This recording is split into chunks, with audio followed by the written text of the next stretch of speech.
Dominic Ashford slammed his fist against the study wall, and the sound of a stranger's laughter down the hall made his blood run cold. 10 years he'd guarded that silence like a coffin lid. Now a woman he'd never invited was already breaking it apart, one footstep, one command, one unbothered glance at a time. He didn't know yet that Selina Hartwell wasn't afraid of broken men. She'd buried one already.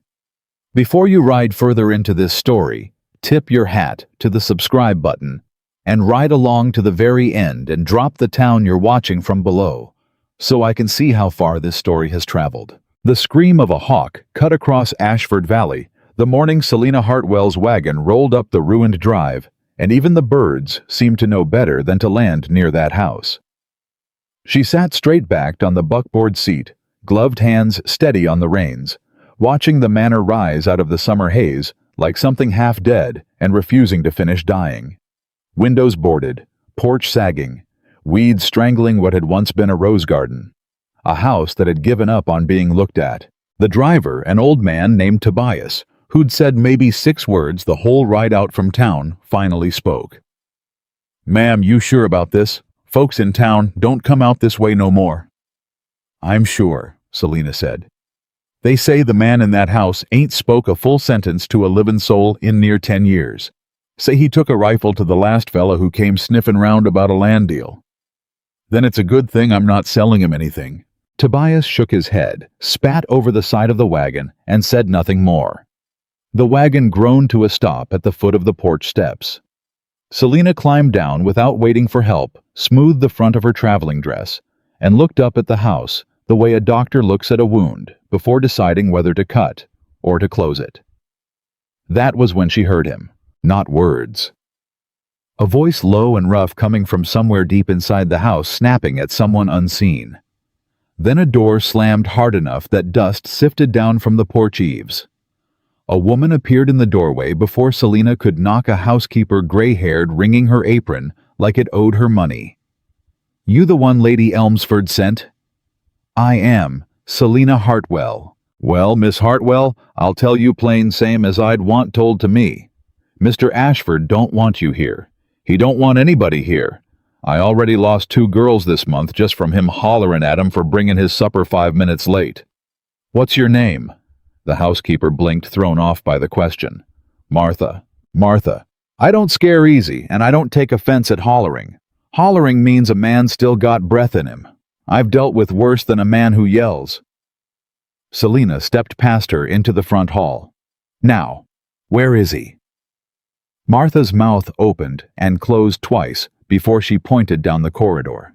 The hallway smelled of dust and old wood smoke, like a fire that had been lit and let die 100 times without anyone opening a window after.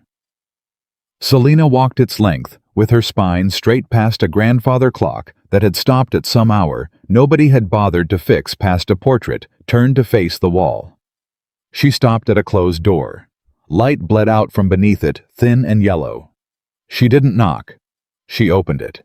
The study was a wreck of papers and empty glasses, and a man sitting behind a desk with his back half turned to the door, one side of his face angled toward the shadows on purpose. He didn't look up. "Get out," he said. No. That got him to turn his head enough that the light caught the scar running from his left temple, down through his jaw, pale and jagged, the kind of mark a blade or a bullet left when it meant to kill and failed. His eyes were the color of a storm that hadn't decided yet whether to break.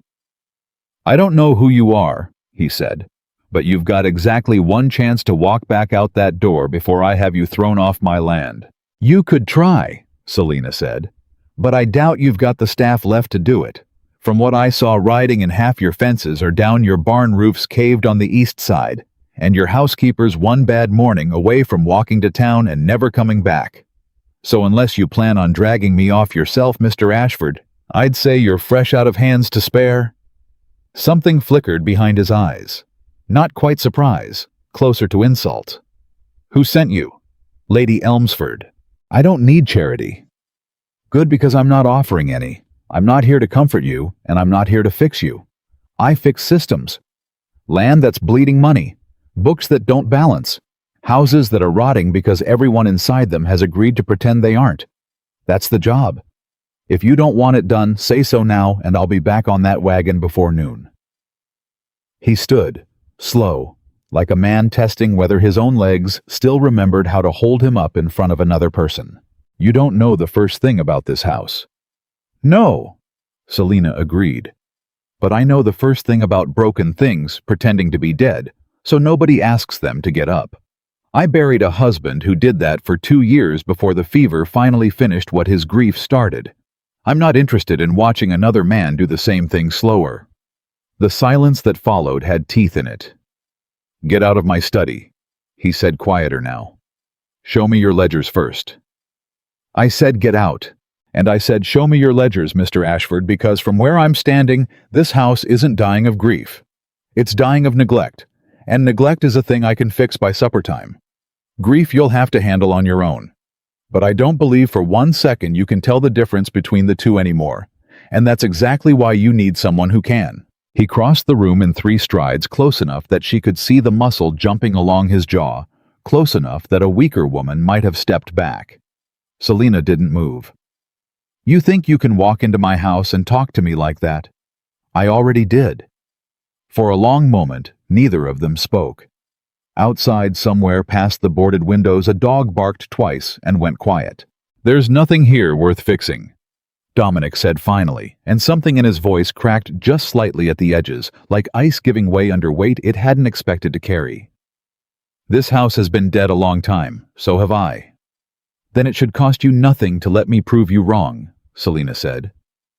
"Dead men don't argue this hard to stay dead." She didn't wait for permission. She turned, walked to the desk, and began lifting the stacks of unopened correspondence, sorting them with quick, practiced hands into piles, urgent, ignored, ruinous. Dominic stood frozen for a moment, watching a stranger rearrange the wreckage of his life like it was nothing more than an afternoon's chore. "Who told you that you could touch my desk?" "Nobody. I decided." "That's not how this works." "It is now." He grabbed her wrist, not hard, but sudden enough to still her hands. Selina looked down at his fingers around her wrist, then up into his face, entirely unbothered. "You'll want to let go of that," she said evenly. "Before I decide you're the kind of man who puts hands on women who won't do what he says. I've met that kind before. They don't scare me either. They just make me leave faster and take every last thing I could have fixed with me." He released her instantly, like her wrist had turned to fire. "I'm not that kind of man," he said low. "Then prove it. Sit down. Let me see the ledgers." Something in him seemed to buckle, not in surrender, but in exhaustion. The exhaustion of a man who had spent 10 years bracing against a blow that had finally landed somewhere he couldn't block. He sat. He didn't hand her the ledgers. She found them herself in a bottom drawer that hadn't been opened in what looked like years, dust thick along the seam. She laid the books open across the desk and began turning pages, her eyes moving fast, sharp cataloging. "You're being robbed," she said after a few minutes of silence. "What?" "Your overseer. Whoever's handling your grain sales and your cattle counts, they're skimming, badly. Not even a clever thief, just one who assumed nobody was ever going to look." Dominic's jaw tightened. "That's not possible. Sutton's been with this family for 15 years. Then Sutton's been robbing your family for at least 3 of them, unless you can explain to me why your grain sales dropped by a third 2 years running, while your fields, according to this, produce the same yield." She turned the ledger to face him, tapping a column of numbers with one gloved finger. "Someone's pocketing the difference, and whoever it is knew exactly how long you'd go without checking, because you haven't opened this drawer in 2 years, 3. He stared at the numbers like they were written in a language he'd forgotten how to read. His hand moved toward the page and stopped hovering as though touching it might make it more real. "I stopped looking after the war," he said so quietly it barely carried. "I stopped looking at anything." "I know," Selina said, and for the first time her voice lost its edge, just slightly.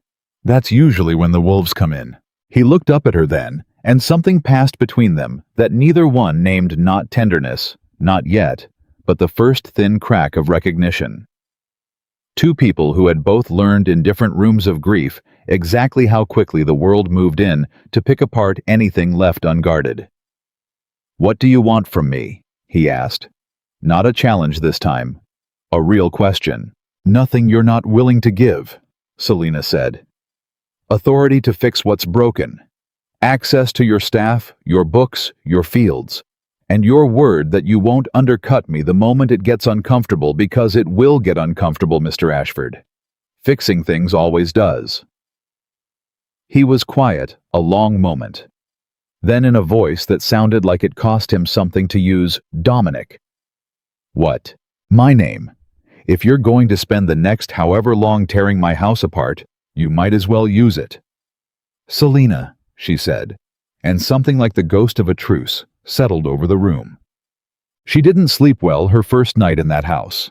Not from fear. Selina had long since stopped being afraid of houses, only of the things men did inside them, but from the sound. Somewhere past midnight, pacing. Slow, heavy steps crossing a floor above her room, back and forth, like a man walking off a memory that wouldn't loosen its grip. She rose before dawn anyway. Habit.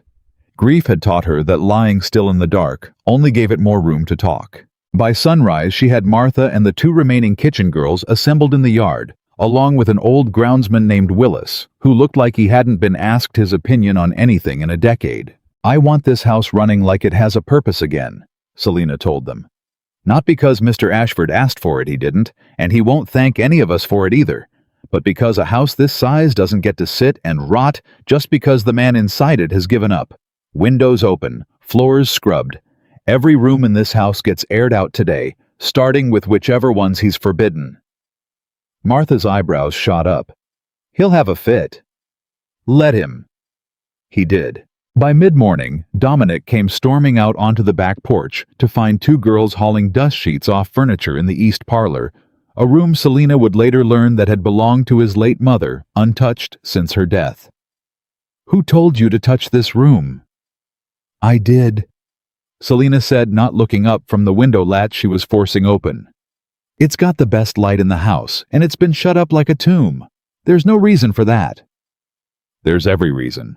Name one that isn't grief dressed up as respect." He opened his mouth and nothing came out.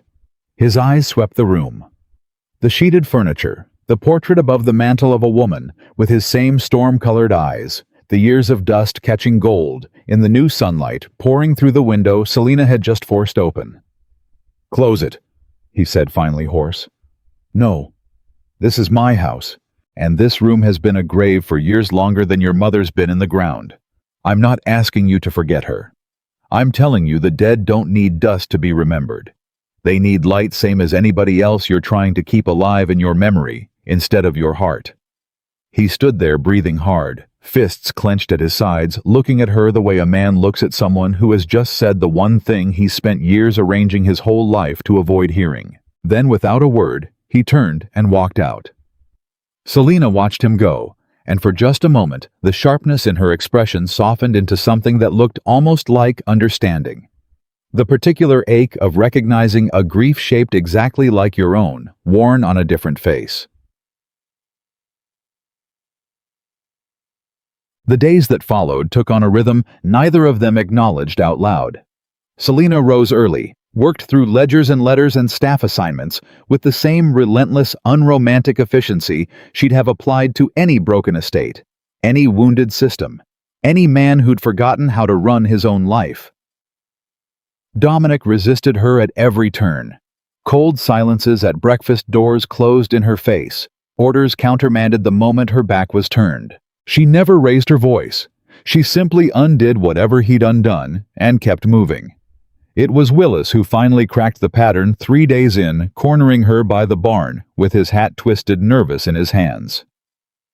"Ma'am, I don't mean no disrespect, but you ought to know Sutton ain't gonna take kindly to you going through them books." Selina's eyes sharpened. "Sutton the overseer?" "Yes'm.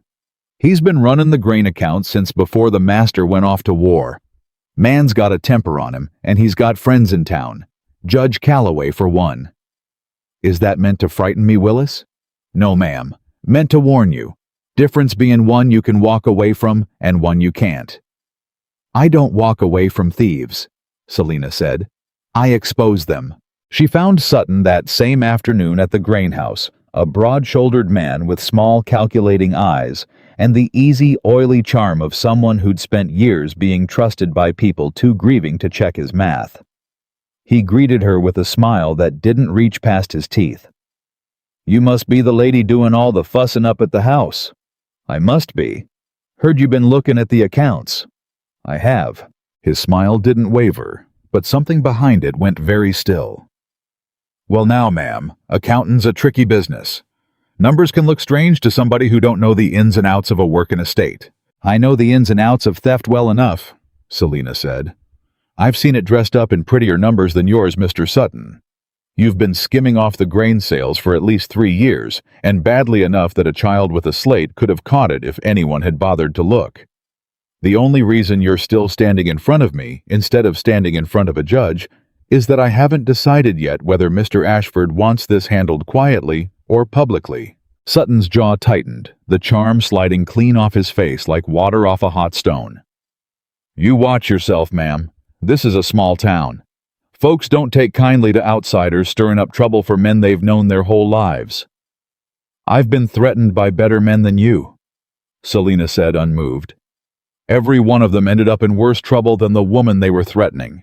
I'd think carefully, Mr. Sutton, about which side of that history you'd like to end up on. She turned and walked away before he could answer. Spine straight, pulse steady, already composing in her mind the letter she'd have to write to the county land office by morning. That evening, for the first time since her arrival, Dominic sought her out.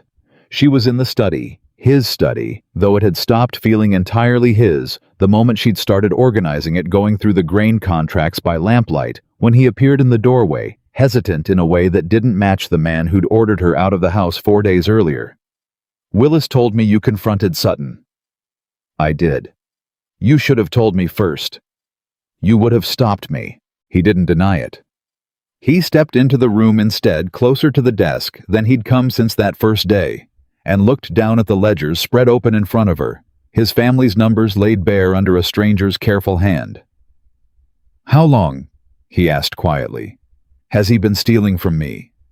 3 years, possibly longer. I'd need the older ledgers to be certain. 3 years. He said it like a man testing the weight of a stone he'd have to carry somewhere. 3 years I sat in this house telling myself the land was failing because the land itself had turned against me. Because everything I touch fails eventually. And it wasn't the land at all. It was a man I trusted robbing me blind while I sat in the dark feeling sorry for myself. You weren't feeling sorry for yourself, Selina said. You were grieving. There's a difference, even if the outside looks the same to people who've never done either. He looked at her, then really looked the way he hadn't allowed himself to since she'd walked through his door. Why do you keep defending me? I've done nothing but make this difficult for you since you arrived. Because grief and cowardice wear the same clothes sometimes, Mr. Ashford and I've learned to tell them apart. Cowardice runs from the truth. Grief just forgets how to walk toward it for a while. You're not the first man I've seen forget. Your husband. It wasn't quite a question. Selina's hands stilled on the ledger for the briefest moment before continuing their work. My husband, she agreed. He came home from the sea with wounds nobody could see and a silence nobody could break. I tried everything. Comfort, patience, anger eventually when patience ran out. None of it reached him.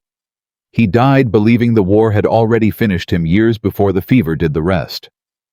I'm sorry. Don't be. I didn't tell you so you'd pity me. I told you so you'd understand why I don't intend to watch it happen twice. She closed the ledger finally and met his eyes directly. I can't fix grief, Dominic.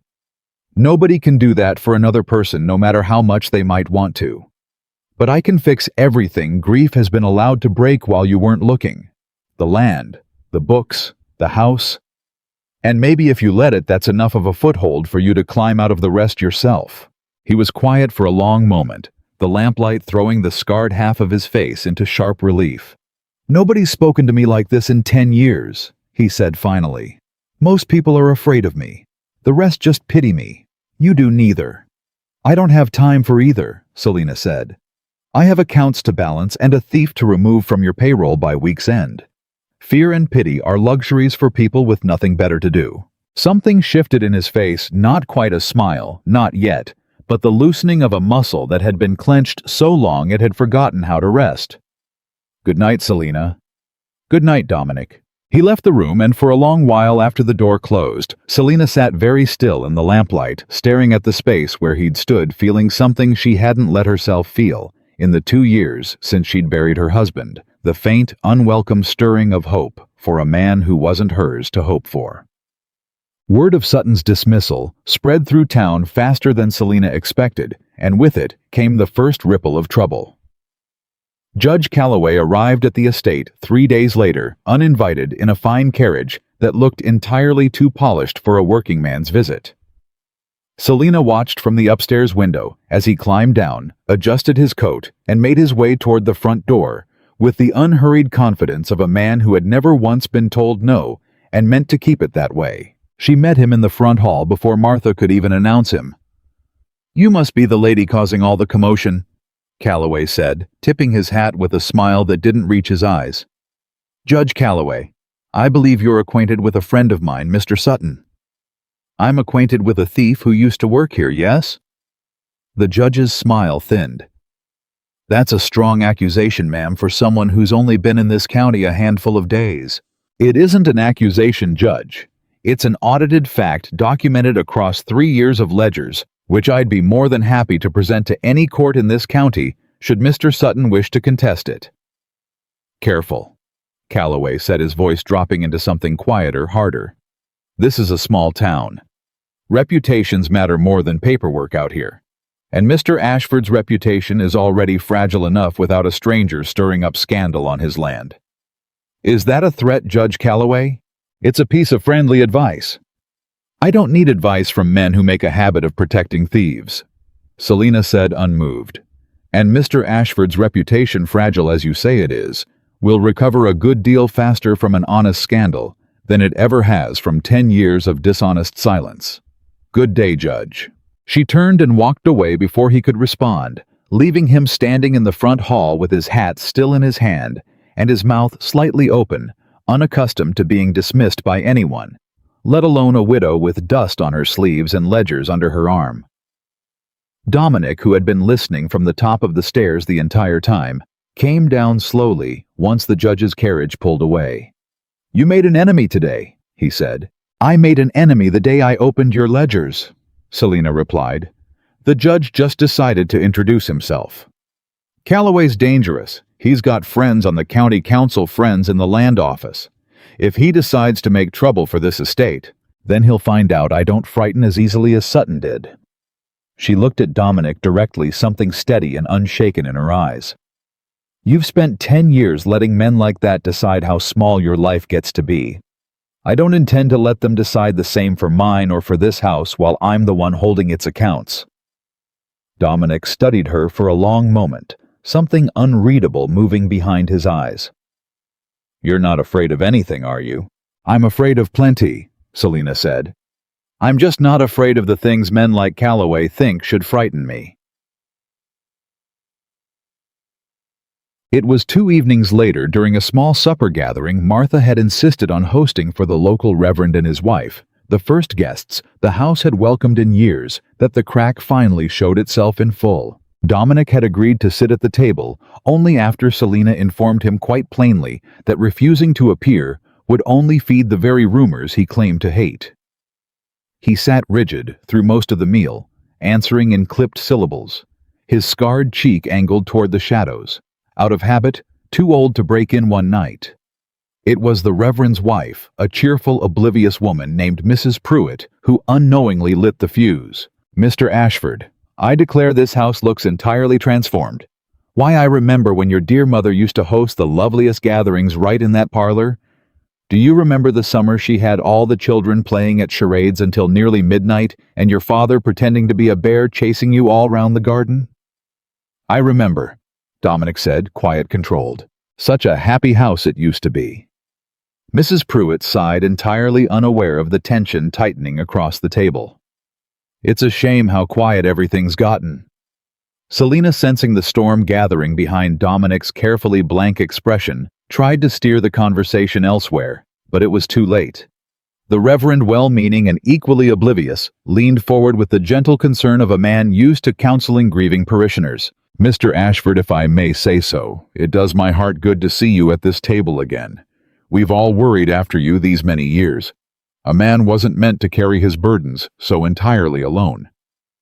"With respect, Reverend," Dominic said, his voice tightening, "you don't know the first thing about the burdens I carry."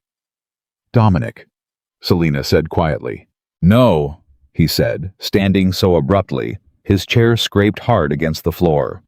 "Everyone in this town seems to have an opinion on how I ought to grieve. How long I ought to grieve, when exactly I'm meant to stop being broken and rejoin polite company. I've had 10 years of pitying looks and careful words, and I am done." "If you keep pretending to be dead," Selina said, cutting through his rising voice with a tone so flat and unbothered it stopped him mid-sentence, "even your furniture is going to start believing you. Sit down, Dominic. Mrs. Pruitt meant you no harm, and you know it." The table went utterly silent. For one long suspended moment, Dominic simply stared at her, at the audacity of a woman scolding him at his own table in front of guests, at the sheer unbothered honesty of her standing there, entirely unafraid of the storm he'd expected to send everyone scattering. And then from somewhere deep in his chest, a sound came out of him that he hadn't made in 10 years. A laugh, short, raw, cracked at the edges like something breaking open after being sealed too long. It startled him as much as it startled the table. His hand flew to his own mouth as though he could stuff the sound back in his eyes, wide with something close to horror. Mrs. Pruitt gasped in delighted surprise. The Reverend smiled uncertainly. Martha, standing near the doorway with a serving dish in hand, nearly dropped it entirely.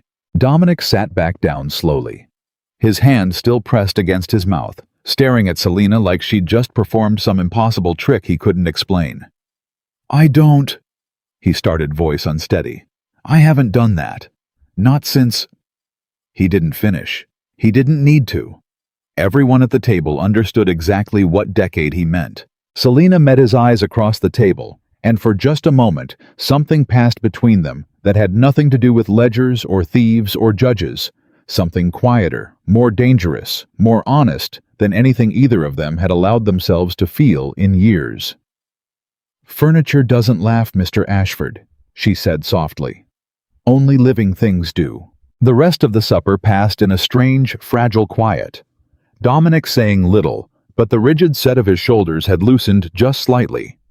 And twice more, Selina caught him watching her with an expression she couldn't quite name, something between disbelief and the faintest, most reluctant flicker of hope. Later, after the guests had gone and the house had settled back into its familiar dark quiet, Selina found him standing alone on the back porch, staring out at the fields, silvered by moonlight, his hand still absently touching his own jaw, as though checking that the laugh had truly come from him and not from some stranger wearing his face. "You should be proud of yourself," she said, stepping out beside him. "That's the first sound this house has made in years that wasn't grief." "I don't know what that was," Dominic admitted, voice low. "I felt it before I could stop it, like something broke loose that I didn't know was still there." Something did. He turned to look at her, and in the moonlight the scar along his jaw looked less like a wound and more like a map of everything he'd survived. "I don't know if I should thank you," he said quietly, "or be afraid of you." "You could try both," Selina said. "Most people manage it eventually." He almost smiled, the ghost of one caught and restrained before it could fully form, but real enough that Selina saw it, and real enough that something in her own chest, long guarded and long careful, allowed itself the smallest, most dangerous flicker of warmth. Neither of them spoke again that night. But something had shifted quiet and unspoken in the space between them. The first thin crack of light, finding its way into a house that had spent 10 years convinced it preferred the dark. Rising action continued exactly where the porch had left them, in that fragile quiet that neither of them dared to name, and it did not stay quiet for long.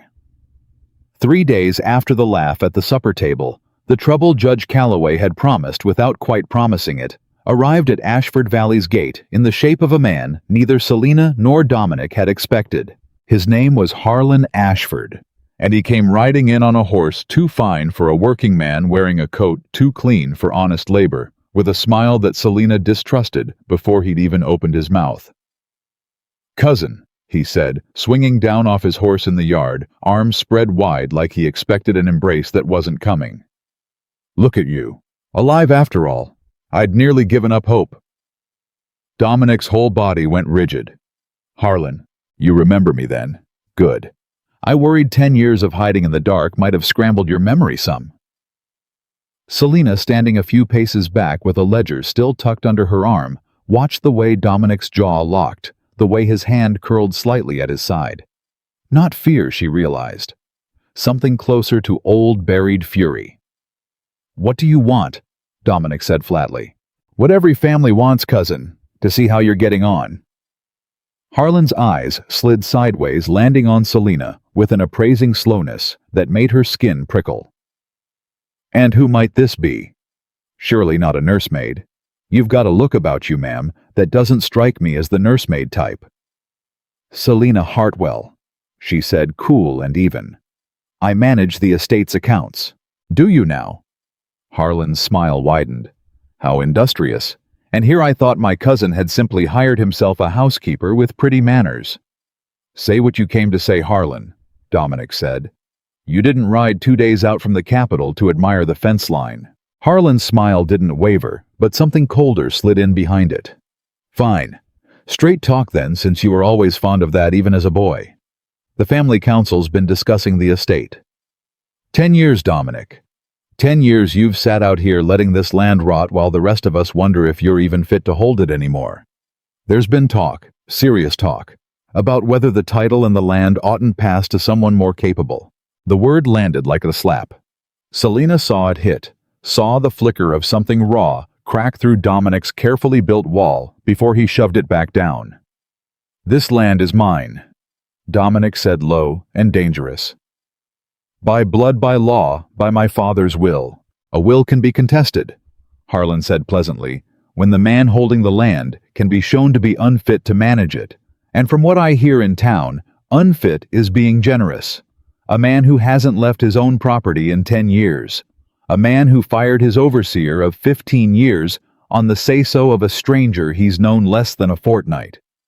His eyes flicked to Selina again, sharp this time, calculating. "A man who lets a woman with no name and no standing run his books and make his enemies for him. Tell me, cousin, does that sound like a man fit to hold Ashford land?" "Get off my property," Dominic said, and his voice had gone very quiet, which was somehow worse than shouting. "I'll go," Harlan said, mounting back up with unhurried ease. "For now. But you'd do well to remember, Dominic, the council doesn't need your permission to hold a hearing.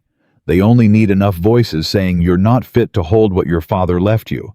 And from what I've seen today, you're making that case for them all on your own." He rode off without waiting for a response, leaving dust and silence behind him. Dominic stood frozen in the yard for a long moment, staring at the empty road. His hands trembling faintly at his sides, not with fear. Selina understood now, but with the particular fury of an old wound being pressed by a familiar hand. "He's wanted this land since we were boys," Dominic said finally, voice tight.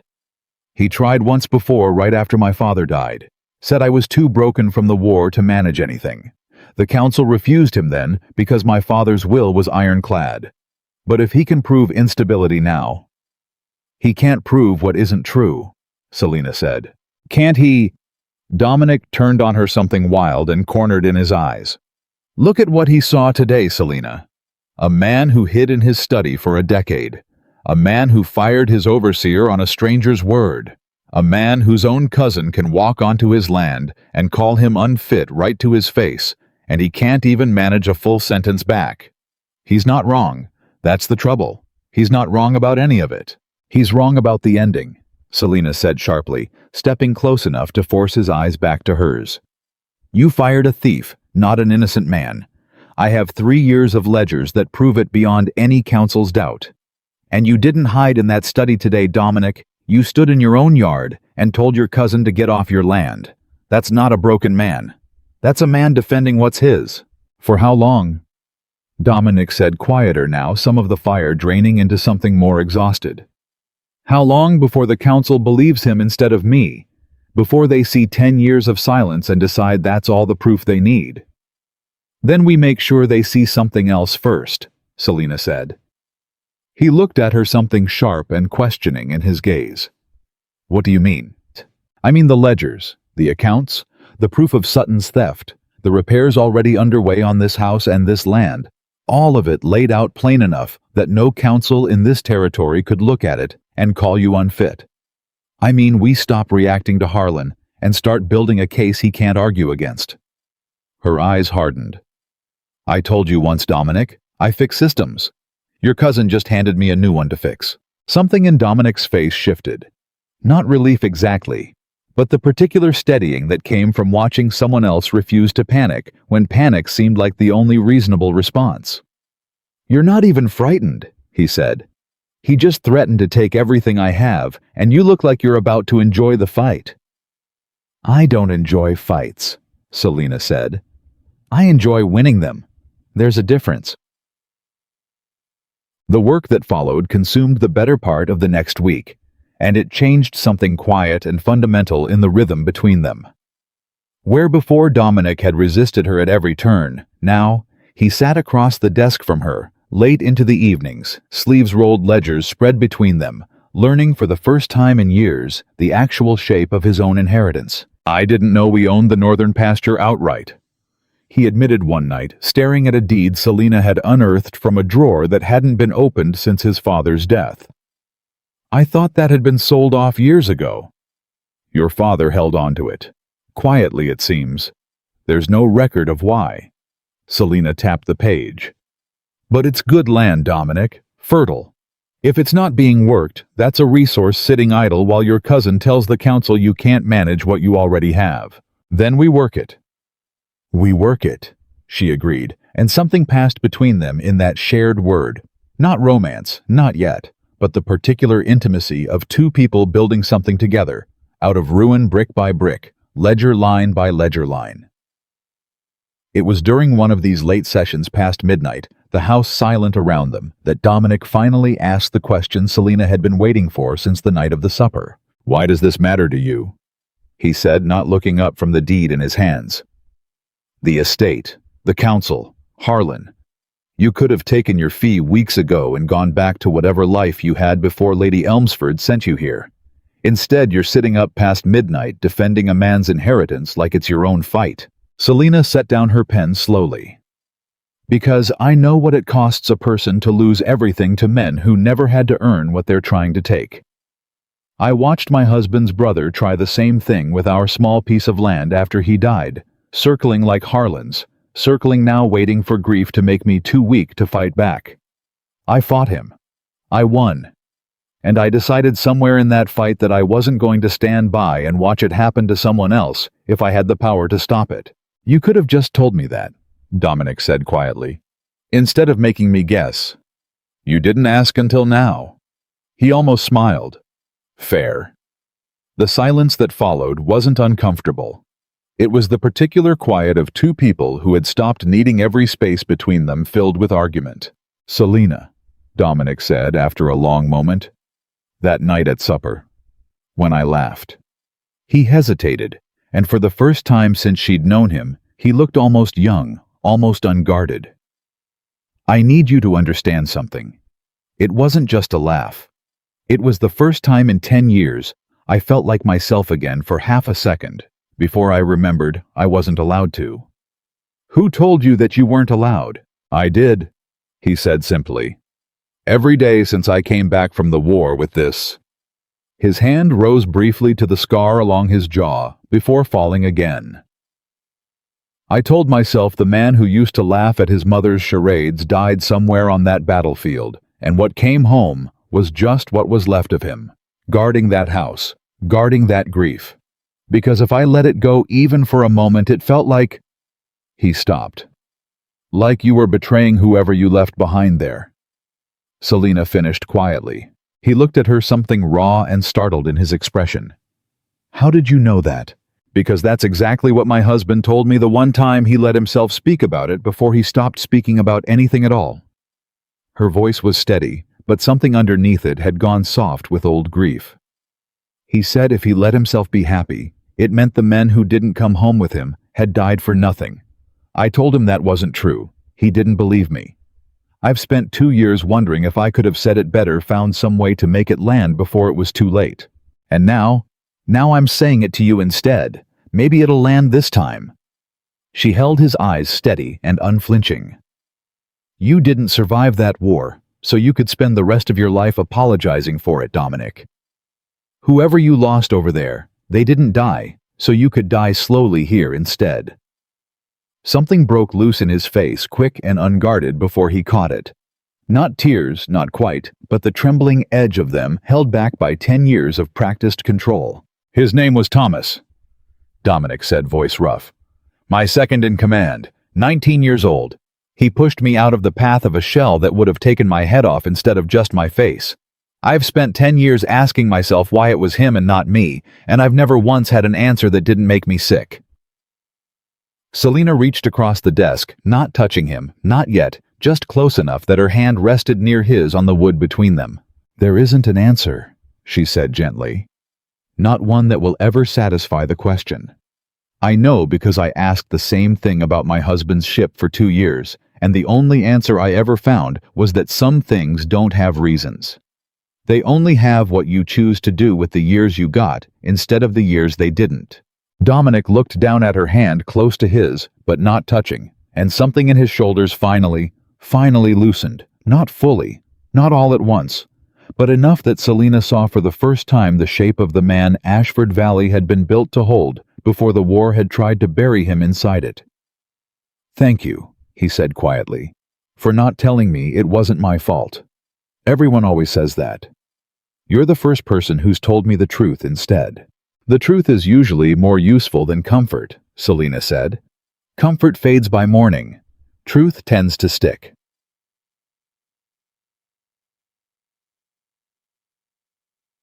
The next mini-crisis arrived not from Harlan, but from an unexpected direction, the very staff Selina had spent weeks rebuilding.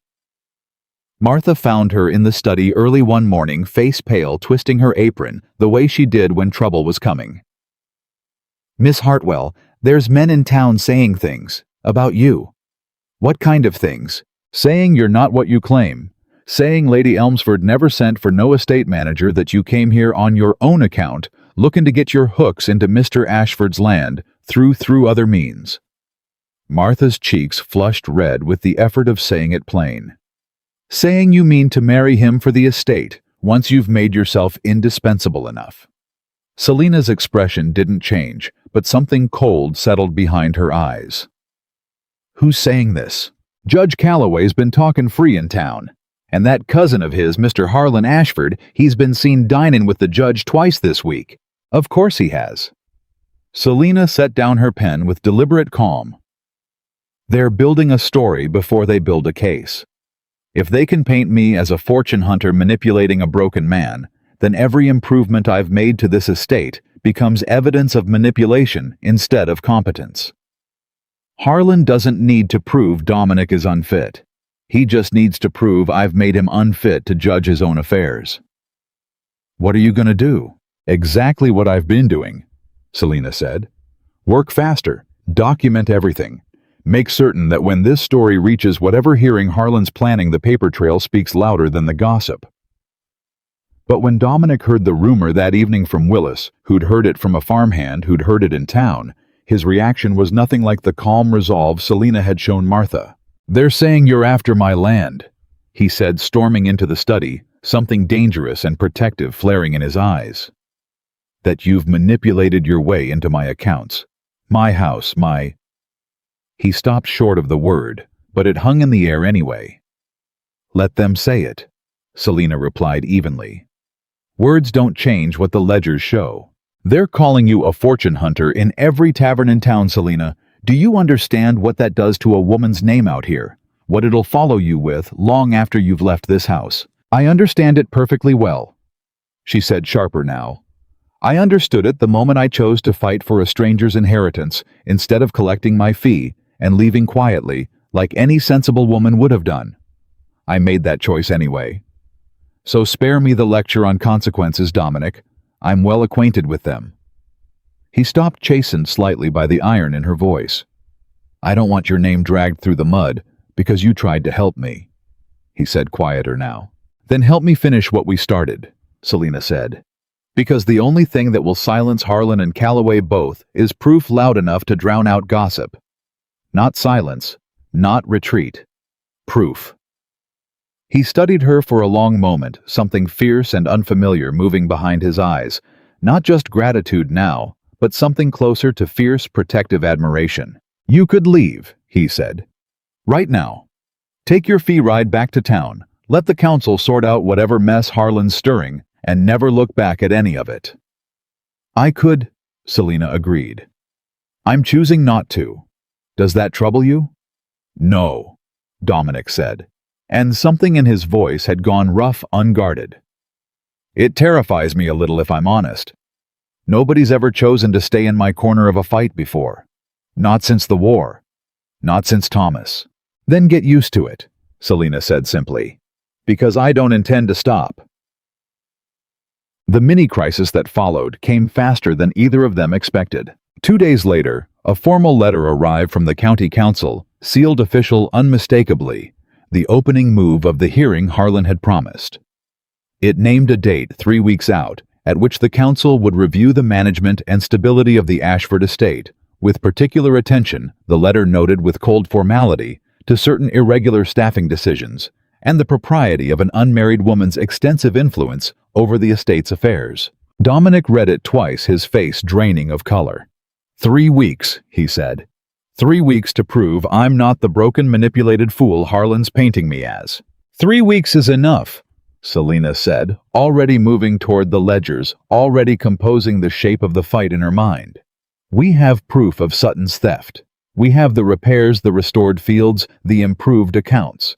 We have every letter Harlan sent trying to pressure you, which, if I'm not mistaken, constitutes its own kind of evidence about his intentions.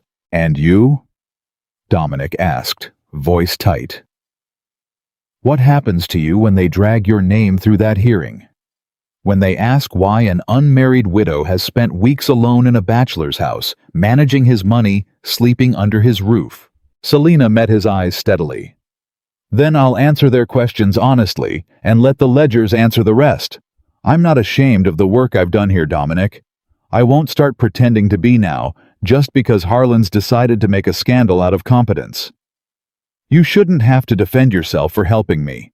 No, Selina agreed. I shouldn't. But I will, because the alternative is watching you lose everything to a man who's never done an honest day's work on this land in his life. That's not a sacrifice, Dominic. That's a choice. Mine to make, same as it was mine to make the day I walked through your door.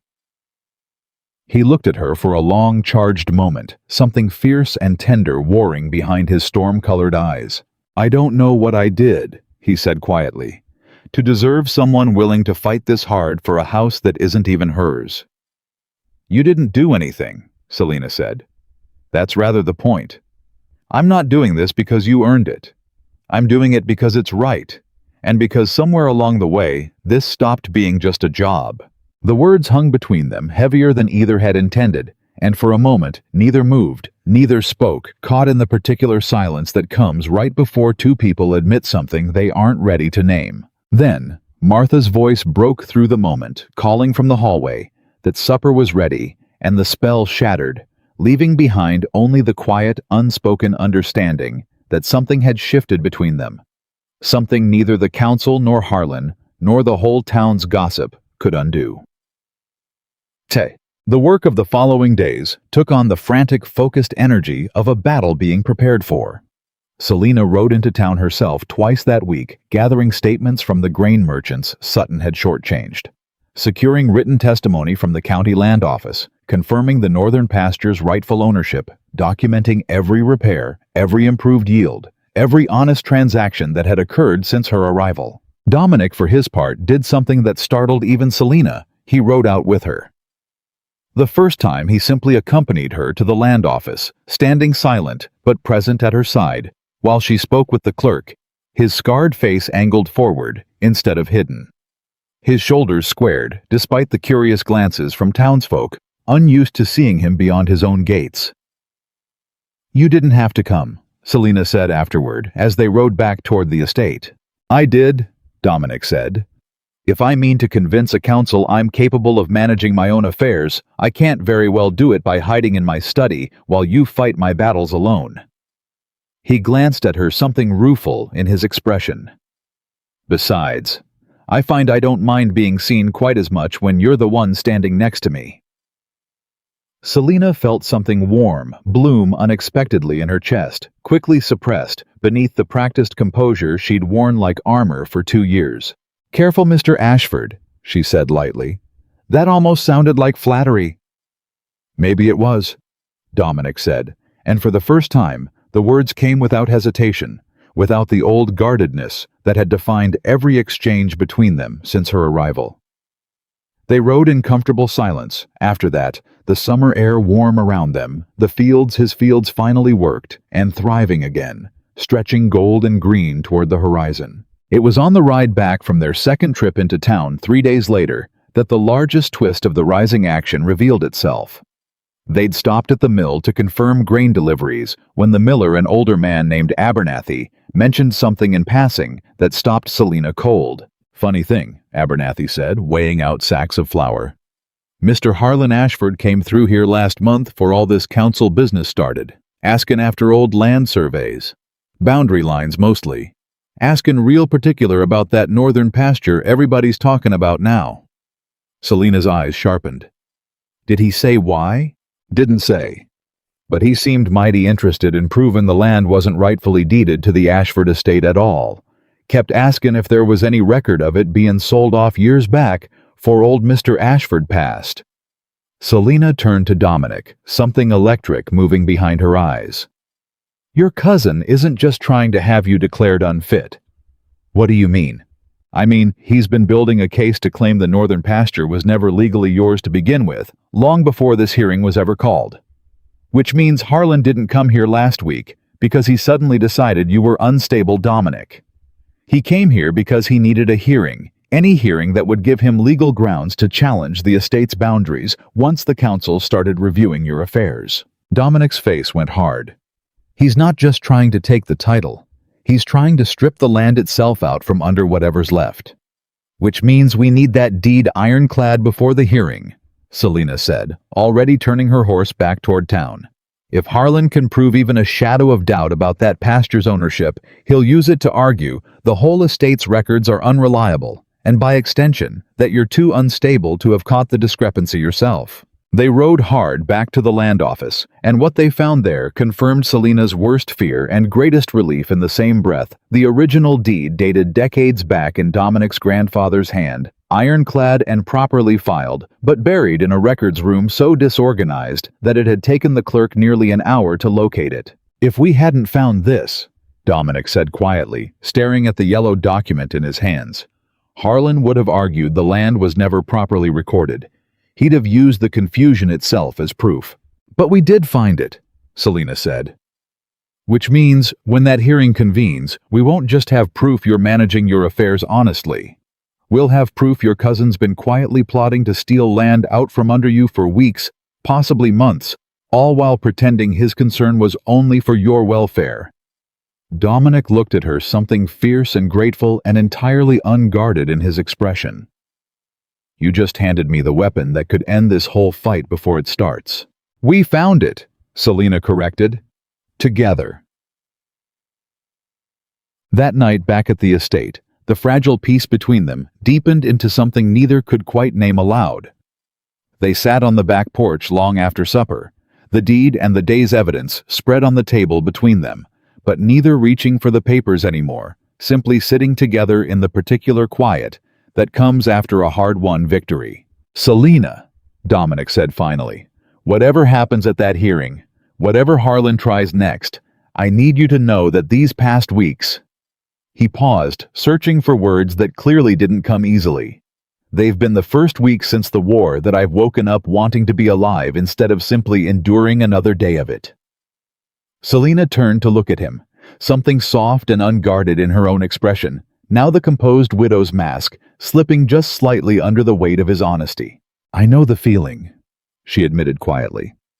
"I came here to fix a broken estate. I didn't expect to find myself caring so much about the man who owned it." The silence that followed was charged, fragile, balanced on the edge of something neither of them had allowed themselves to reach for yet. "Selina." Dominic started leaning slightly closer, something raw and hopeful in his eyes. But before he could finish, before whatever was about to pass between them could fully form, the sound of a horse riding hard up the drive shattered the moment entirely, and Willis's voice, urgent and breathless, cut through the dark. "Mr. Ashford, Miss Hartwell, you'd best come quick. There's a fire out at the northern barn," and Sutton's boy was seen riding off from it not 10 minutes past. Dominic was on his feet instantly, all the softness of the moment, before hardening back into the grim resolve of a man facing another battle. "Sutton," he said, voice tight with fury. "He's not done trying to ruin what's left of this estate." Selina rose beside him, her own expression sharpening into the same fierce determination that had carried her through every crisis since she'd first walked through his door. "Then let's go make sure he doesn't succeed," she said, and together they ran into the dark toward whatever fresh disaster waited. The moment between them left unfinished, hanging in the summer night air, like a promise neither had spoken aloud yet, but both now understood was coming, whether the council or Harlan or the whole burning sky above them had any say in the matter at all. The ride to the northern barn felt longer than it was, the dark pressing close on every side, Dominic's horse cutting hard through the fields he'd only just begun to trust again. By the time they reached it, the sky above the barn glowed orange smoke, rolling thick and ugly against the stars, and men were already running with buckets from the creek, shouting over each other. Chaos swallowing whatever order the estate had built over the past weeks. "The grain stores!" Willis shouted, swinging down from his horse before it had fully stopped. "Half this season's harvest is in there." Dominic didn't hesitate. He was off his horse and moving before Selina could call after him, wading straight into the smoke toward the barn doors, sleeves already torn back, voice cutting through the panic, with an authority she hadn't heard from him since the day she'd arrived. "Form a line, buckets from the creek to the door, hand to hand. Don't waste time running back and forth." Men scrambled to obey. Selina was off her own horse in seconds, grabbing a bucket from a stunned farmhand and falling into the line herself, her fine traveling gloves forgotten, her arms burning within minutes from the relentless passing of water. "Selina, get back!" Dominic shouted, emerging from the smoke with soot streaked across his face, eyes wild with the particular fear of a man watching everything he'd rebuilt threaten to collapse in front of him. "I'm not going anywhere," she shouted back. "Keep moving." The fire fought them for nearly an hour, roaring and retreating, roaring again, until finally the flames guttered low enough that the men could push inside with wet sacking and stamp out what remained.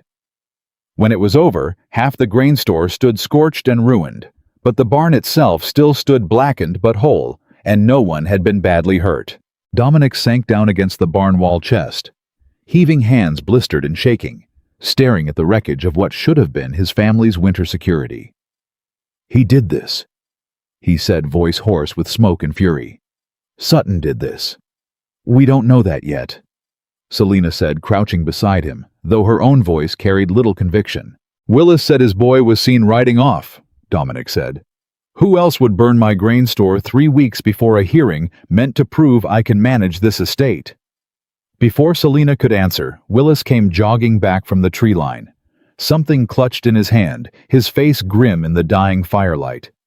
"Found this caught on the fence post about 20 yards back," he said, holding it out. "Recognize the stitchin'. It was a torn piece of cloth, coarse and gray, with a distinctive red thread sewn along the hem. The same thread Selina had seen not 2 days earlier, on the sleeve of Sutton's son, loitering near the grain house, with a look she hadn't liked at the time, and liked considerably less now. "That's enough for the sheriff," Dominic said, rising unsteadily. "It's not enough for the council. Selina countered, and something in her tone made him pause. Dominic, think. If this goes to the sheriff before the hearing, Harlan will twist it. He'll say the fire proves instability on this estate proof, that things are so mismanaged even your own former staff are turning against you in open sabotage. He'll use our evidence as his evidence. Dominic's jaw tightened. So we do nothing. We do it carefully, Selina said. We gather proof first, quiet, thorough, undeniable. Then we bring it to the hearing itself in front of the whole council where Harlan can't spin it before anyone else hears the truth. That's 3 weeks of walking around with the man who tried to burn down my barn. 3 weeks of watching him closely enough that he hangs himself with his own rope, Selina said. Rushing this gets you a sheriff's report and a scandal. Patience gets you Harlan's entire scheme laid bare in front of the one audience that can actually save your inheritance. Dominic looked at her for a long moment, soot-streaked and exhausted, something reluctant but resolute, settling into his expression. You really don't ever stop thinking 3 steps ahead, do you? Someone in this fight has to, Selina said. You've been busy staying alive tonight. Let me handle the strategy. The days following the fire moved with a different kind of tension, quieter, more watchful, the whole estate holding its breath. Selina worked in the shadows now, sending careful letters to the county sheriff's clerk, requesting fire reports from similar incidents in the territory. Cross-referencing Sutton's known associates, quietly interviewing the farmhands who'd been on watch that night, without revealing exactly what she was building toward. It was Martha 3 days after the fire who brought the piece that finally cracked the case wide open. Miss Hartwell, she said, finding Selina in the study late one evening, her voice low and urgent. My sister does washing for the boarding house in town. She says Sutton's been staying there since he left the estate, and 2 nights before the fire, she says he had a visitor. Real late. Real quiet. Who? Martha hesitated, twisting her apron. She didn't get a good look, but she said the man's horse had a judge's seal on the saddle blanket. Selina went very still. Calloway. That's my sister's guess, too. Selina's mind moved fast, assembling pieces that had been scattered across weeks into a single damning shape. Sutton fired for theft. Calloway protecting him, threatening Selina outright in the front hall. Harlan arriving conveniently days later with talk of instability and a hearing already half-planned. And now Sutton meeting secretly with the judge 2 nights before the barn burned. They're working together, she said aloud, mostly to herself. This was never separate threats, Martha. Harlan needed a reason to call the hearing. Calloway needed to protect Sutton from prosecution. And Sutton needed revenge for being exposed. Burning that barn served all 3 of them at once. Lord, Martha breathed. That's a tangled web, Miss Hartwell. Tangled webs break easiest at the center, Selina said, already pulling paper toward her pen, moving fast. We just need to find the thread that ties them all together in a way the council can't ignore. She found it 4 days later, and it came from the last place she expected, Judge Calloway's own courthouse records, which Selina obtained through a clerk sympathetic to her cause, after learning quite by accident that the same clerk's cousin had once lost a land dispute to Calloway's ruling under circumstances that had never quite sat right with the county. Buried in the courthouse's property filings was a document Selina hadn't been looking for at all.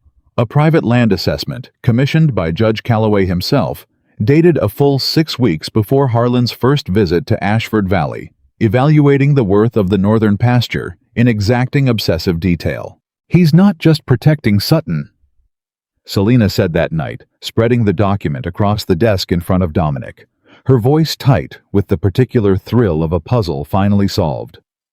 He's been planning to acquire that land himself. Look at the date, Dominic. 6 weeks before Harlan ever showed up at your gate. Calloway commissioned this assessment before your cousin even arrived. Dominic stared at the paper, understanding dawning slow and furious across his face. You're saying Calloway's the one behind all of this, not Harlan. I'm saying Harlan's a pawn who thinks he's a king, Selina said. Calloway needed someone with a blood claim to challenge your fitness and the estate's boundaries. Harlan needed money and a title he was never going to inherit honestly. Calloway offered him both in exchange for splitting whatever land he could pry loose from you once you were declared unfit. Sutton's theft was just the first crack they found to work with, and when I sealed that crack by exposing him, they needed a bigger one. Instability, sabotage, a hearing built on manufactured chaos. And the fire was meant to be that chaos, Selina finished. Proof in their minds that even with a competent manager running your books, this estate was falling apart around you. They didn't count on us finding the cloth. They didn't count on Martha's sister. And they certainly didn't count on a land assessment sitting in a courthouse drawer with Calloway's own signature on it dated weeks before he claims any of this began. Dominic sat back slowly, the weight of the conspiracy settling over him like a physical thing. 10 years, he said quietly. 10 years I sat in this house thinking my only enemy was my own grief. And the whole time there were men circling, waiting for exactly the kind of collapse they assumed I was already having. They assumed wrong, Selina said. Because you're not the man who hid in that study anymore, and you're certainly not fighting this alone. The next mini-crisis arrived with brutal, deliberate timing 5 days before the hearing, when Harlan returned to the estate uninvited once more this time, with Judge Calloway riding at his side. Both men wearing the particular confidence of men who believed the game was already won. Dominic met them in the yard, Selina at his shoulder, neither of them betraying by so much as a flicker what they now knew. "Cousin," Harlan said, dismounting with theatrical warmth, "I came to offer you one final chance before the hearing. Step down voluntarily. Cede management of the estate to the council pending review. Do it gracefully, and I'll see to it the proceedings go easier on you." "How generous," Dominic said flatly. "I thought so," Harlan said, missing or ignoring the edge in his cousin's voice entirely. "Funny," Selina said, stepping forward, her voice deceptively pleasant. "Because I was under the impression the council hadn't yet reviewed anything. Seems premature to be discussing terms of surrender before a single piece of evidence has been presented, Mr. Ashford." Harlan's smile flickered just slightly. "I'm simply trying to spare my cousin further embarrassment, Miss Hartwell. The evidence against him is rather substantial. Fires, instability, an estate manager with questionable methods." "Questionable," Selina repeated, tilting her head. "Like commissioning a private assessment of a man's land 6 weeks before finding a reason to challenge his fitness to hold it." The yard went utterly silent. Judge Calloway's face didn't move, but something behind his eyes went very cold, very fast. "I don't know what you're implying, Miss Hartwell," he said, voice tight. "I'm not implying anything, Judge. I'm stating a fact I found sitting in your own courthouse's filing room with your own signature at the bottom of the page. Dated 6 weeks before your good friend Harlan here ever set foot on this property. Rather convenient timing, wouldn't you say? Almost as if the two of you had already decided how this hearing would end before it was ever called." Harlan's eyes darted to Calloway, something uncertain flickering across his face for the first time since he'd arrived. "Judge, what is she talking about?" "Nothing," Calloway snapped. "She's fabricating connections out of coincidence, hoping to muddy the waters before the council can see the truth clearly. Am I fabricating the meeting between you and Mr. Sutton 2 nights before the fire that nearly cost this estate its entire winter grain store?" Selina's voice stayed calm, almost conversational, which made the accusation land all the harder. "Or the piece of Sutton's son's coat sleeve found on the fence post 20 yards from where that fire started. I have witnesses, Judge. I have documents. And I have 3 weeks left before that hearing to make certain every member of that council sees exactly what I've seen." Calloway's composure cracked, just barely a muscle jumping hard along his jaw. "You have nothing but rumor and a stranger's word, Miss Hartwell.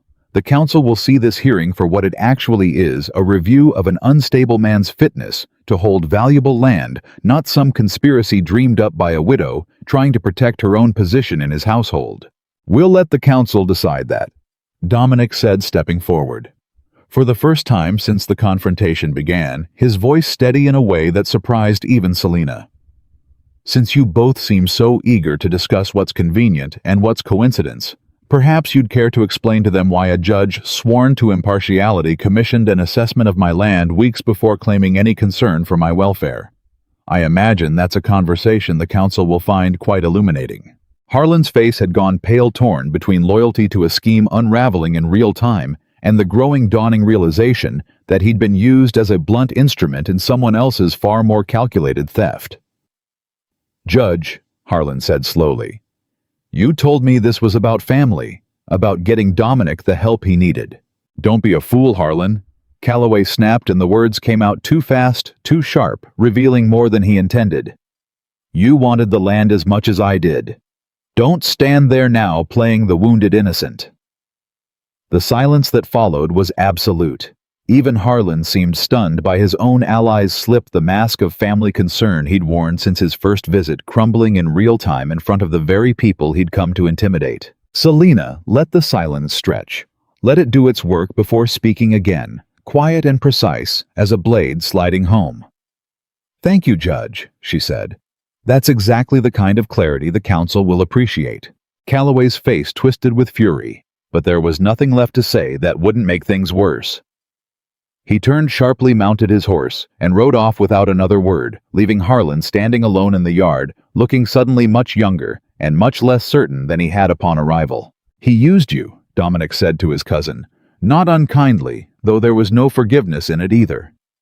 "The same way he was planning to use my ruin. You should think carefully, Harlan, about which side of this you still want to be standing on when that hearing convenes." Harlan said nothing. He mounted his own horse and rode away in the opposite direction from Calloway, leaving behind a silence that felt for the first time in weeks like something close to victory. That night, the exhaustion of the confrontation gave way to something quieter between them. The two of them sitting once more on the back porch, the summer air thick with the smell of smoke, still lingering faintly from the barn. "You knew exactly what to say to him," Dominic said. "Every word, like you'd rehearsed it 100 times. "I had," Selina admitted. "Every night this week, lying awake running through exactly how that conversation might go, exactly what I'd need to say to crack Calloway's composure without giving him room to recover." She glanced at him. "I couldn't risk improvising. Not with your entire inheritance on the line." "You did more than protect my inheritance today," Dominic said quietly. "You exposed a judge, in my own yard, in front of my cousin. Do you understand what that means? Selina Calloway's not going to let this go quietly. Men like him don't lose gracefully." "No," Selina agreed. "They don't. Which means the next 5 days matter more than any that came before them." Dominic was quiet for a long moment, watching her in the dim porch light, something complicated moving behind his eyes. "I keep waiting to feel afraid," he admitted, "of what Calloway might do next, of what happens if the council doesn't believe us despite everything we've found.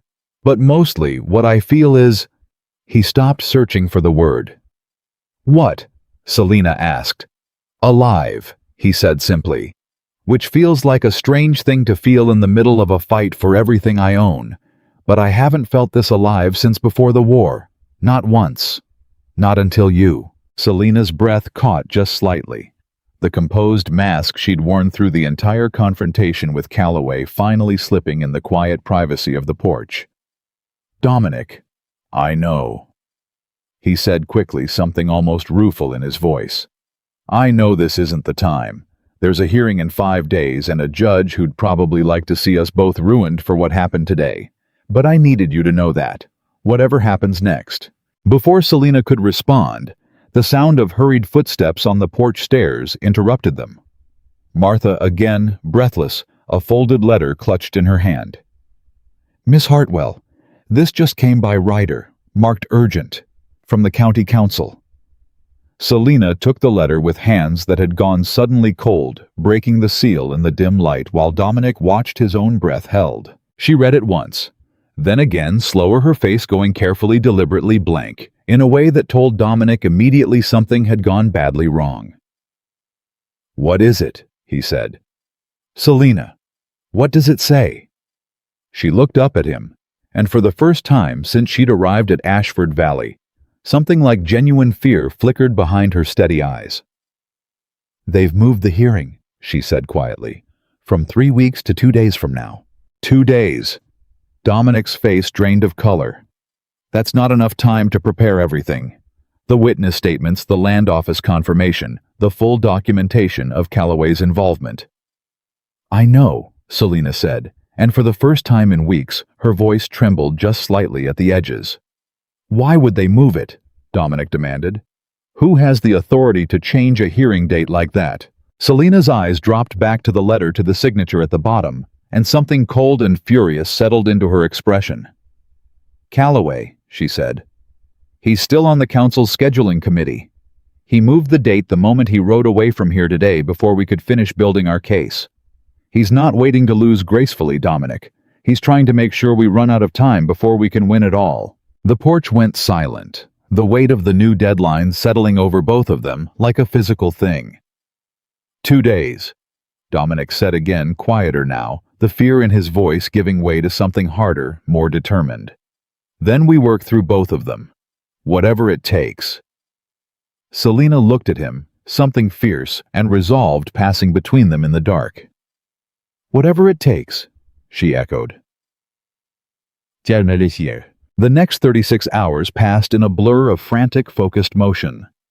Selina rode to town before dawn, securing sworn statements from the grain merchants Sutton had cheated from the land office clerk, who could confirm the deed's authenticity from Martha's sister at the boarding house, who after considerable careful persuasion agreed to testify to what she'd witnessed the night of Sutton and Calloway's secret meeting. Dominic, for his part, rode to every tenant farmer on the estate, gathering testimony about the land's genuine productivity, the honest improvements made since Selina's arrival, the truth of an estate being rebuilt rather than one collapsing into ruin.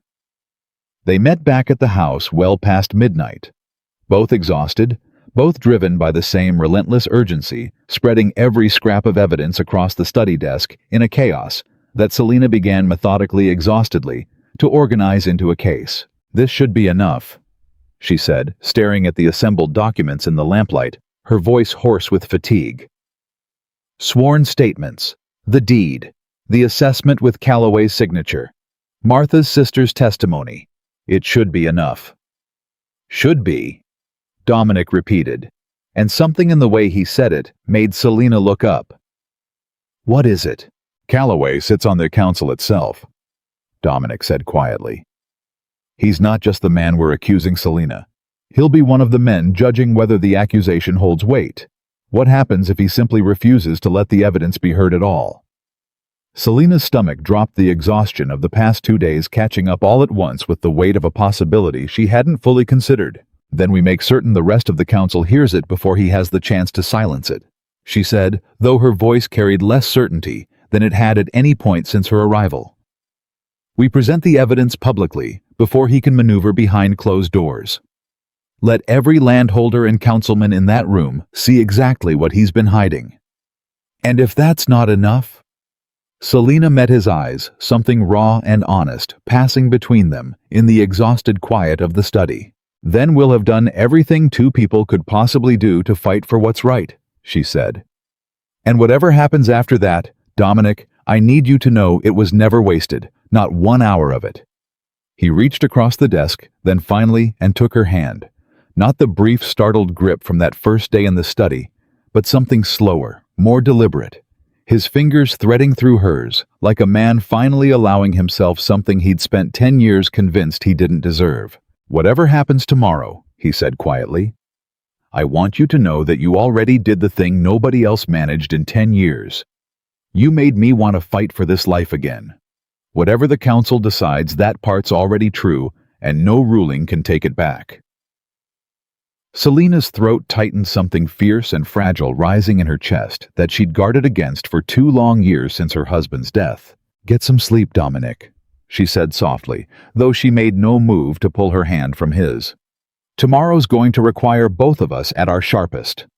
Neither of them moved for a long moment, the lamplight burning low between them, the weight of the coming hearing pressing close around the fragile, unfinished thing that had grown between them across these desperate weeks. Then finally, reluctantly, they parted for the night, but the touch of his hand stayed with her long after she'd climbed the stairs to her room, a small, stubborn warmth against the fear of everything the morning might bring.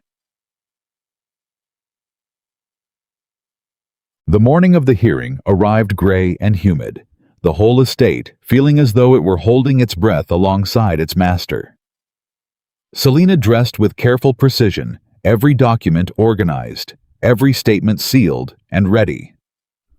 Her composure rebuilt after a sleepless night into the same steady armor she'd worn the day she first arrived at Ashford Valley.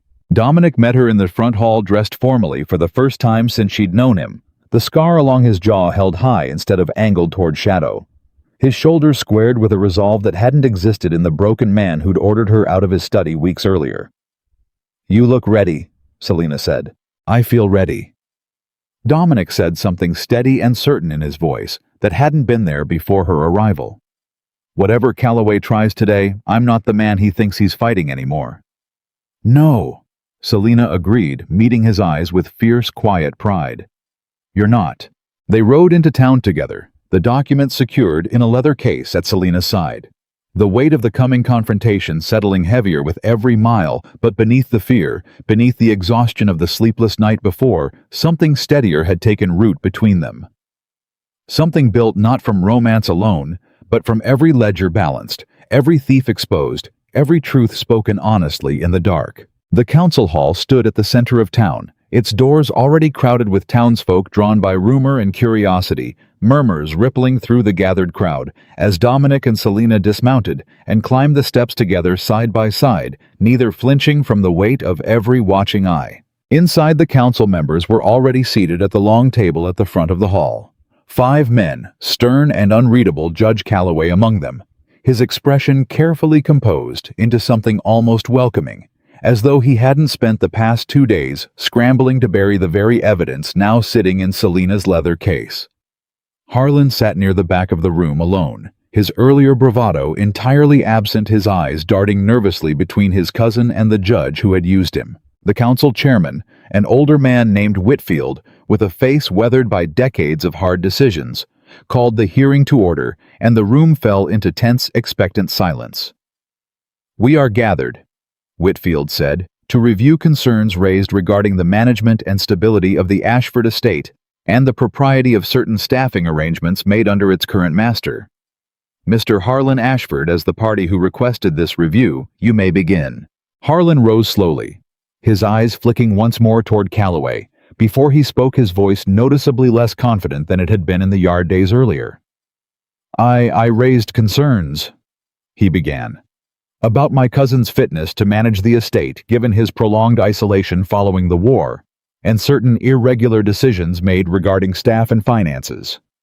"And do you stand by those concerns?" Whitfield asked. Harlan hesitated, his eyes flicking toward Calloway one final time.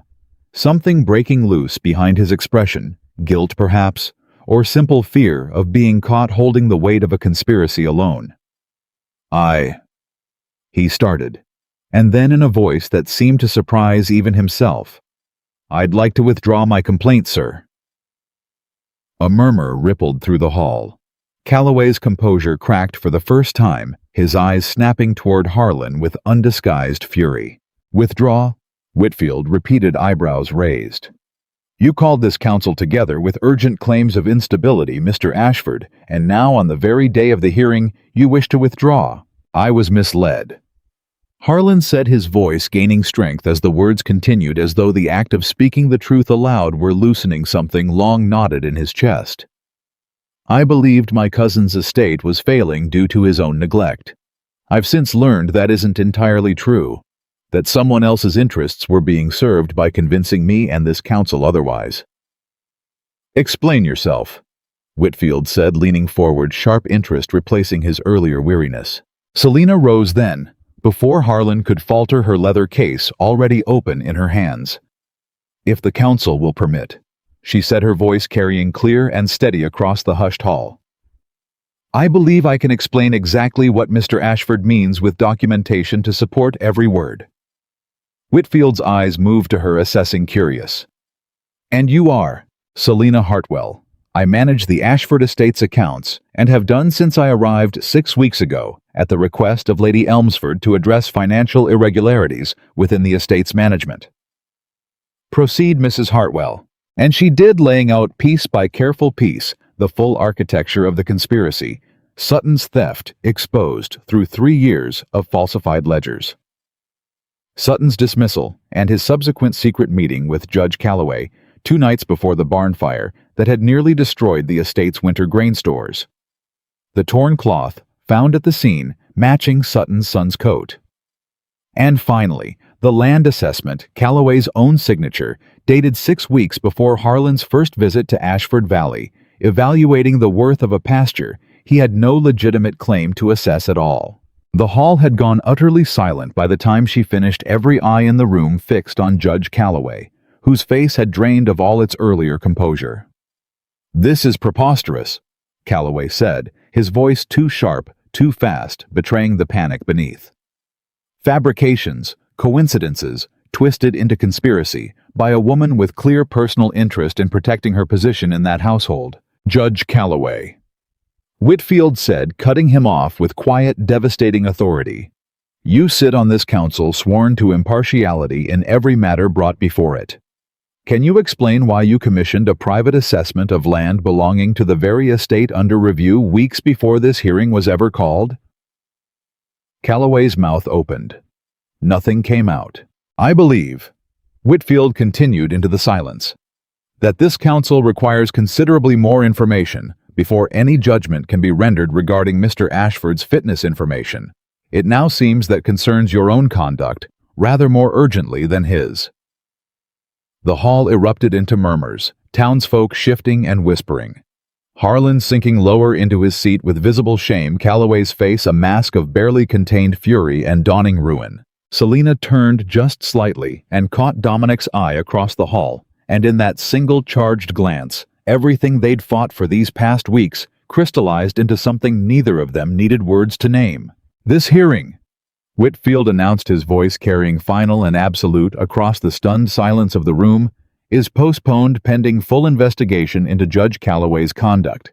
Mr. Ashford's management of his estate will not be reviewed further today, as it's become abundantly clear the concerns raised were manufactured, not merited." The room broke into a wave of sound gasps, murmurs, someone near the back beginning to applaud before catching themselves. But Selina barely heard any of it.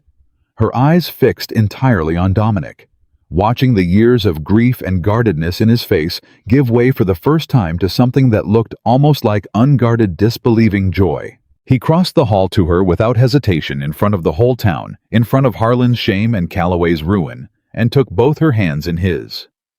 "You did it," he said, voice rough with an emotion he no longer tried to hide. "You saved everything.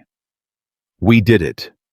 Selina corrected echoing words she'd said to him weeks before when the fight had barely begun. Together, and for the first time since she'd walked through his door, Dominic Ashford smiled, not the broken, involuntary laugh from the supper table weeks earlier, but something whole, something certain, something that reached all the way to eyes that had spent 10 years convinced they'd forgotten how. The victory in the council hall didn't end the fight. It only changed its shape. Calloway was suspended from the council within the week, pending formal investigation, but a man who had spent decades building influence in a county this size didn't simply vanish because a hearing had gone against him. He retreated instead, quiet, careful, dangerous in a new way, the way a wounded animal gets dangerous once it stops running and starts calculating. Dominic should have felt nothing but relief. For 3 days after the hearing, he did. He rode the fields with Selina at his side, inspected the rebuilt barn, sat at his own table, without flinching, when guests praised the estate's recovery. Twice more, Selina caught him laughing. Real laughter, now easier each time, like a muscle finally remembering its old shape. Then on the 4th night, the war came back for him.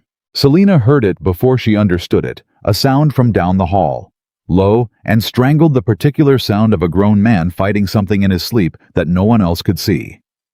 She was at his door in seconds, knocking once before pushing it open without waiting for an answer. Dominic was tangled in the sheets, drenched in sweat, his hands clawing at something in the air that wasn't there. Thomas's name tearing out of him, in a voice that didn't sound like the man she'd come to know at all. "Dominic!" She crossed the room, fast caught his wrists before his flailing hand could connect with anything. "Dominic, wake up!"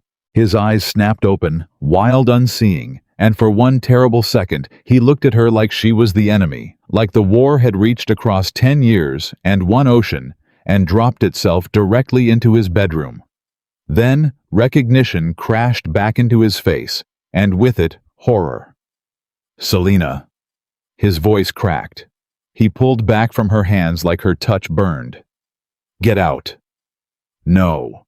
Selina, please."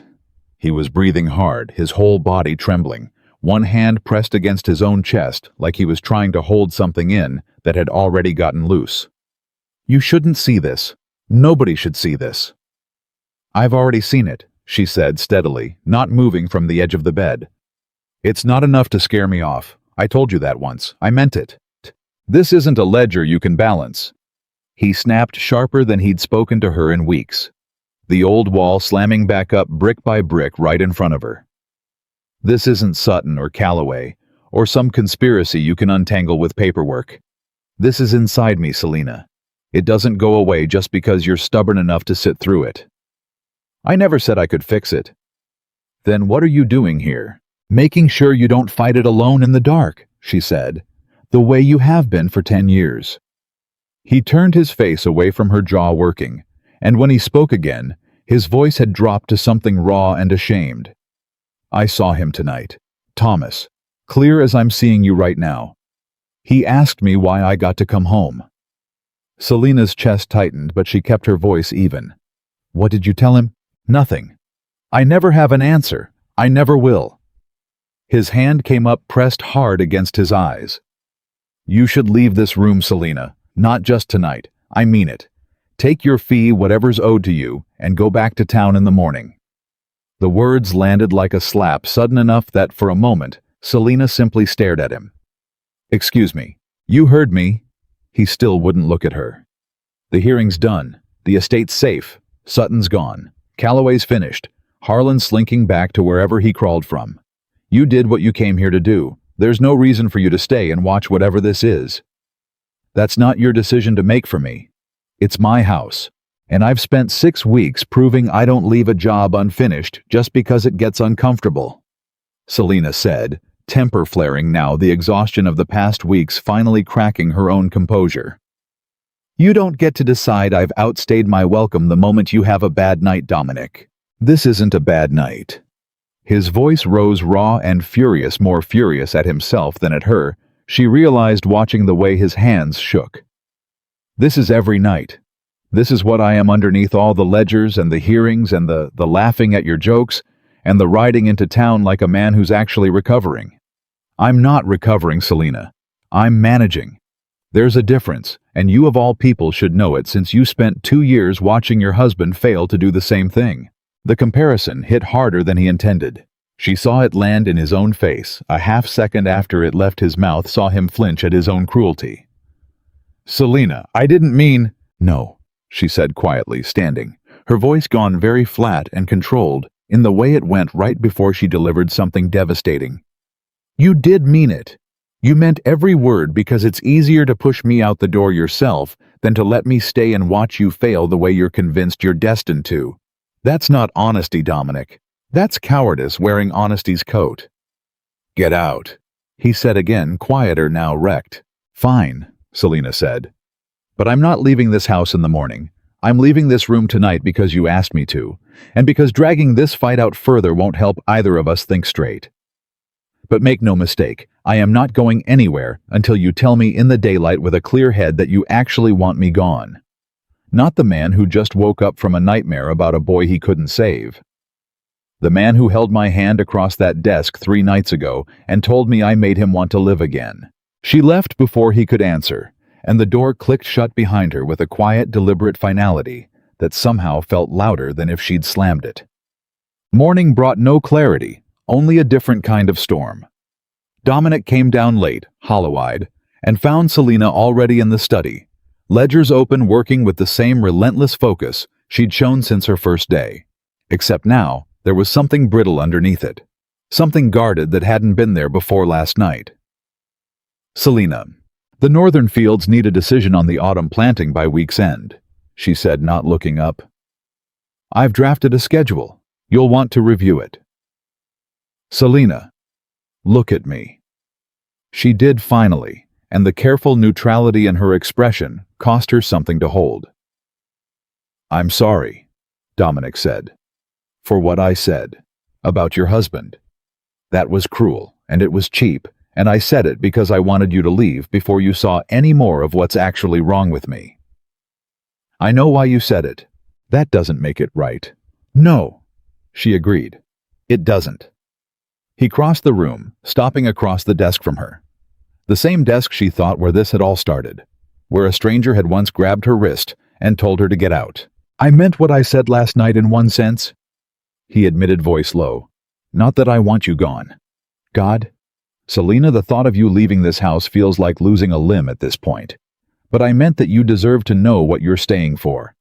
It's not just ledgers and thieves and corrupt judges anymore. It's this. He gestured vaguely at himself, at the hollows under his eyes, at the tremor still faintly present in his hands. Nights like last night. They don't stop just because the estate's finances are in order. They might never stop. I never expected them to, Selina said. I told you once, grief and trauma aren't debts I can balance in a ledger. I never came here believing I could fix that part of you, Dominic. I came here to fix what grief had let fall apart around you. The rest was always going to be yours to carry. Then why does it feel like you're angry with me? Because you tried to make the decision for me, Selina said, some heat returning to her voice. You decided alone, in the middle of your own worst night, that I couldn't handle staying to watch you struggle, as if I hadn't already buried a husband who fought this exact battle and lost it. As if 6 weeks of thieves and judges and burning barns hadn't already shown you precisely what I'm capable of enduring. You didn't protect me last night, Dominic. You insulted me. He absorbed that, some of the guilt in his expression shifting into something more thoughtful. You're right, he said finally. I wasn't protecting you. I was protecting myself. If you leave because you choose to, that's a wound I can survive. If you stay and watch me become what my father was in his final years, a man his own household feared to be alone with, I don't know that I could survive that shame. So I thought if I sent you away now before it got that bad, I could spare us both. That's not your choice to make, Selina said again, but softer now, understanding cracking through the anger. Dominic.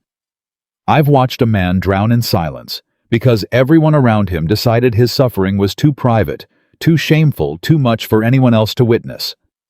I will not watch it happen twice. If you want me to leave because you don't want me here, say so plainly, and I'll go. But don't you dare send me away out of some misguided notion that you're protecting me from the truth of who you are. I already know exactly who you are. I've known since the day you grabbed my wrist, and I told you to let go, and you did immediately, because underneath 10 years of grief you're still a decent man who never stopped being one. Something in Dominic's face broke open at that, not quite tears, but close enough that he had to look away for a moment, jaw tight. I don't deserve you fighting this hard for me, he said. You keep saying that, Selina replied, as if deserving has anything to do with it. I'm not here because you've earned my loyalty through good behavior, Dominic. I'm here because somewhere in these 6 weeks I stopped seeing you as a job and started seeing you as someone worth the fight. That's not a debt. That's a choice. Stop trying to talk me out of it. The reprieve didn't last. 2 days later, word came from town that Harlan, humiliated, financially strained after Calloway's fall, had dried up. Whatever promises had been keeping him afloat had done something desperate. He'd gone to a rival newspaper 2 counties over and sold them a story. The broken war veteran manipulated by a scheming widow who'd wormed her way into his finances and his bed, engineering a scandal to disgrace an honest judge and seize control of a helpless man's inheritance. Dominic read the article at the breakfast table, his face going through several colors, before settling on a kind of controlled, cold fury that Selina hadn't seen from him since the day Harlan first rode onto the estate. He's rewritten the entire story, Dominic said, voice tight. Made Calloway the victim. Made you the villain. Made me... He stopped. Made you what? Selina asked, though she suspected she already knew. A pathetic, broken fool, too weak-minded to see he was being used, Dominic said flatly.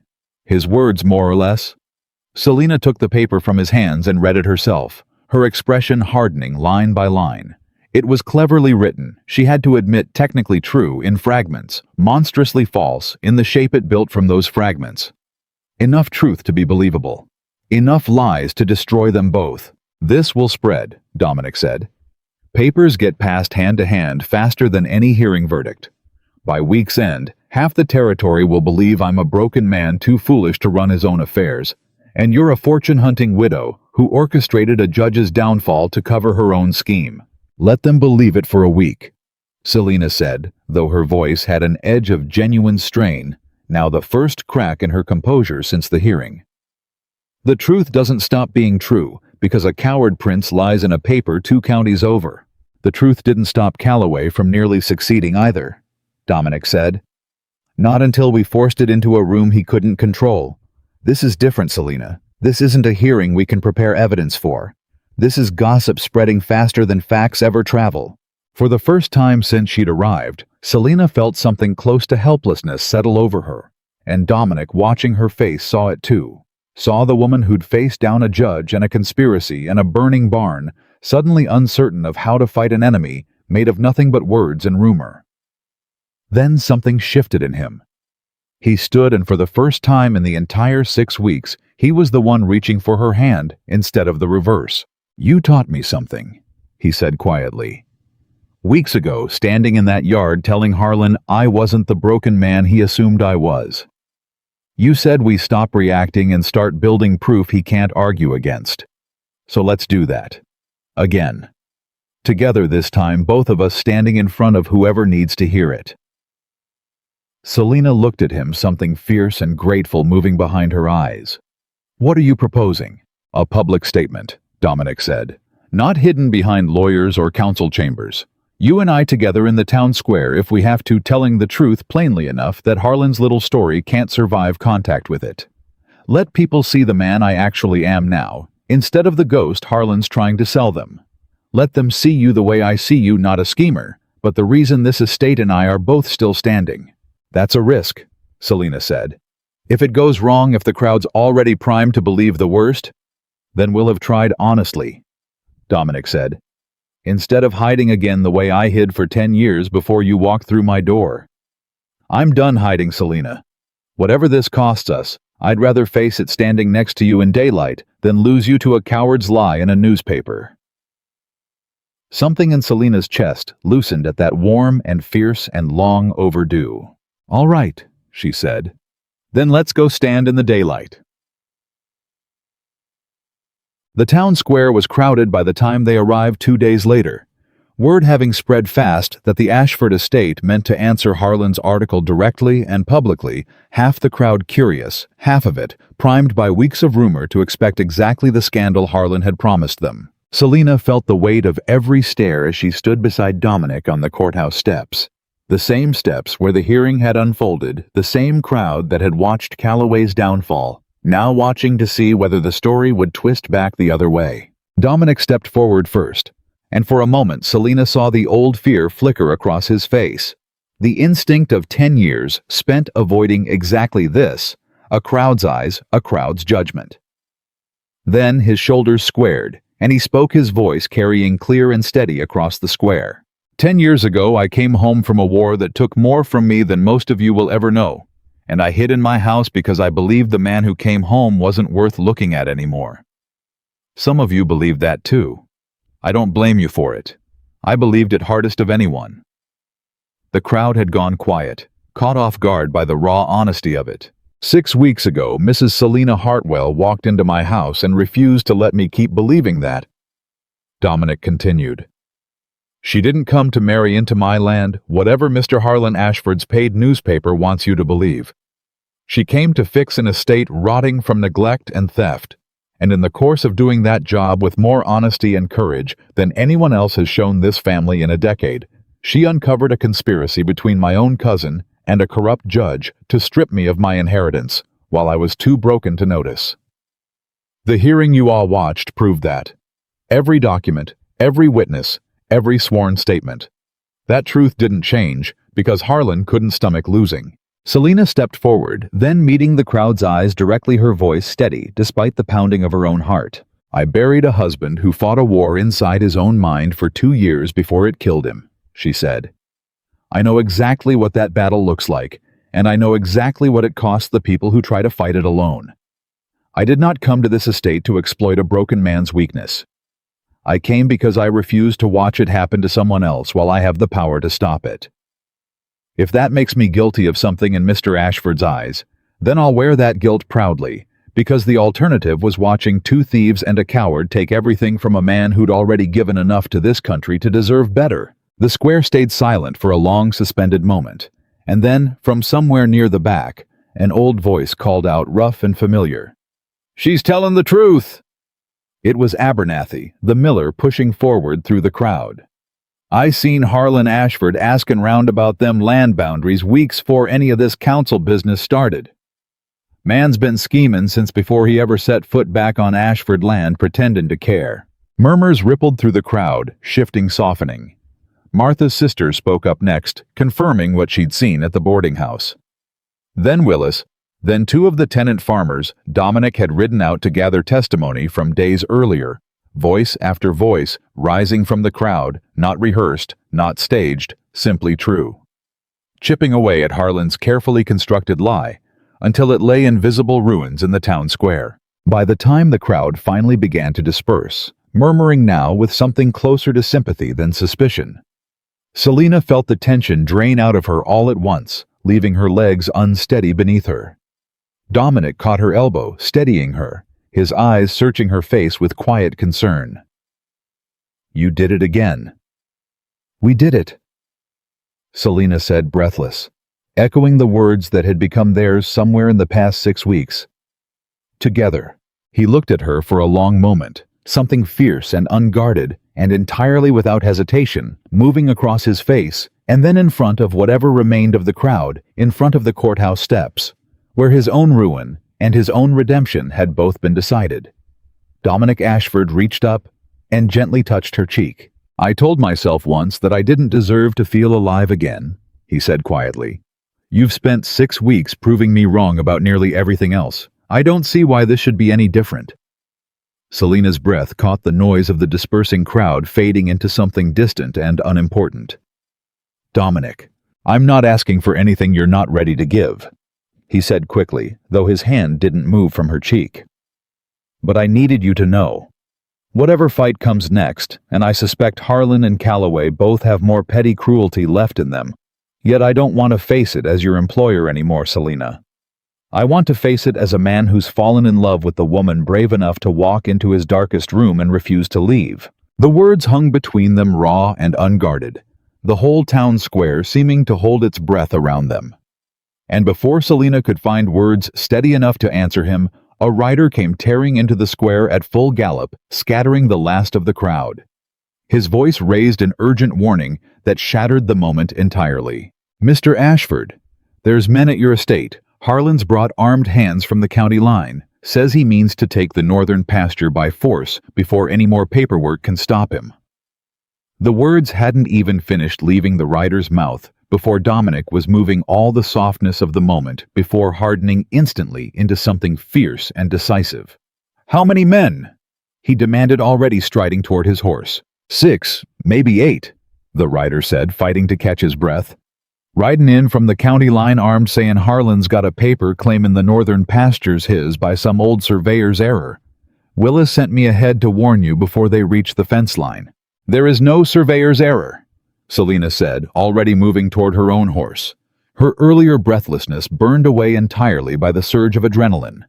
"We have the original deed. Harlan knows that. This isn't about paperwork anymore." "No," Dominic agreed grimly, swinging up into the saddle. "This is a man out of options trying to take by force what he couldn't take by lies." "Then we stop him," Selina said, "before anyone gets hurt over land that's already legally settled." They rode hard out of town, the crowd's murmurs, and Harlan's article, and even the words Dominic had just spoken to her on the courthouse steps, all falling away beneath the urgent pounding rhythm of hooves against packed earth. Selina kept pace beside him the entire way, refusing to fall back despite the punishing speed, her mind already racing ahead to whatever confrontation waited at the fence line. They reached the northern pasture to find exactly what the rider had described: 8 armed men on horseback. Harlan at their head, his earlier polish entirely gone, now replaced by the wild, cornered look of a man who'd run out of every civilized option and decided violence was the only currency left to spend. Willis and 3 of the tenant farmers stood in a loose line facing them unarmed, holding the fence by nothing but sheer stubborn refusal to move. "Get back from my land, Harlan!" Dominic shouted, reining his horse in hard between the armed men and his own tenants.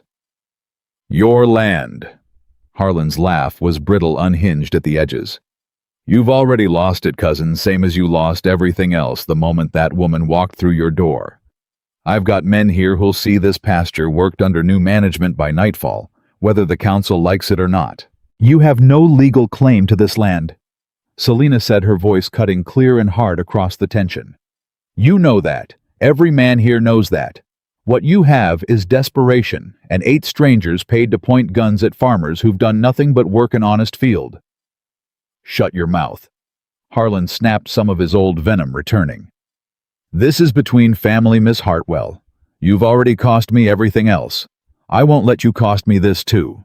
"You cost yourself everything, Harlan," Dominic said, his voice low and dangerous.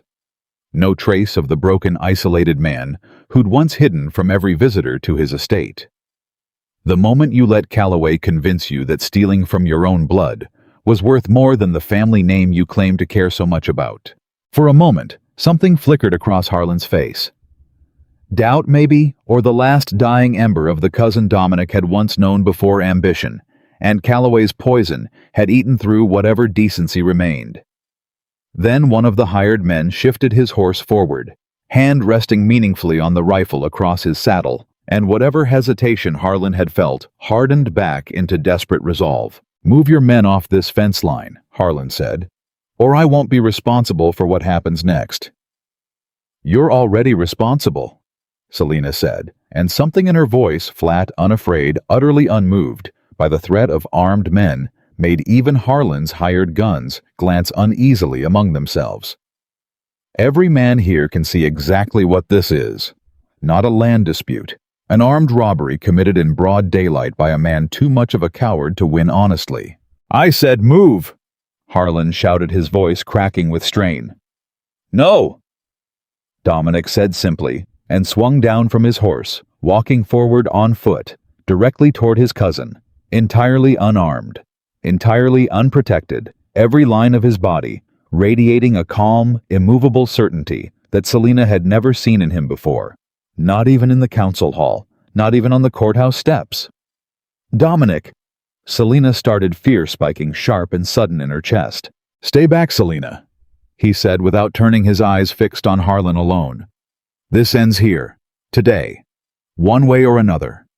He kept walking, closing the distance between himself and 8 armed men, and the cousin who'd spent months trying to destroy him, and for one terrible suspended moment, Selina thought her heart might simply stop beating from the fear of it. "You'd really shoot me," Dominic said, stopping close enough now that Harlan's horse shifted nervously beneath him.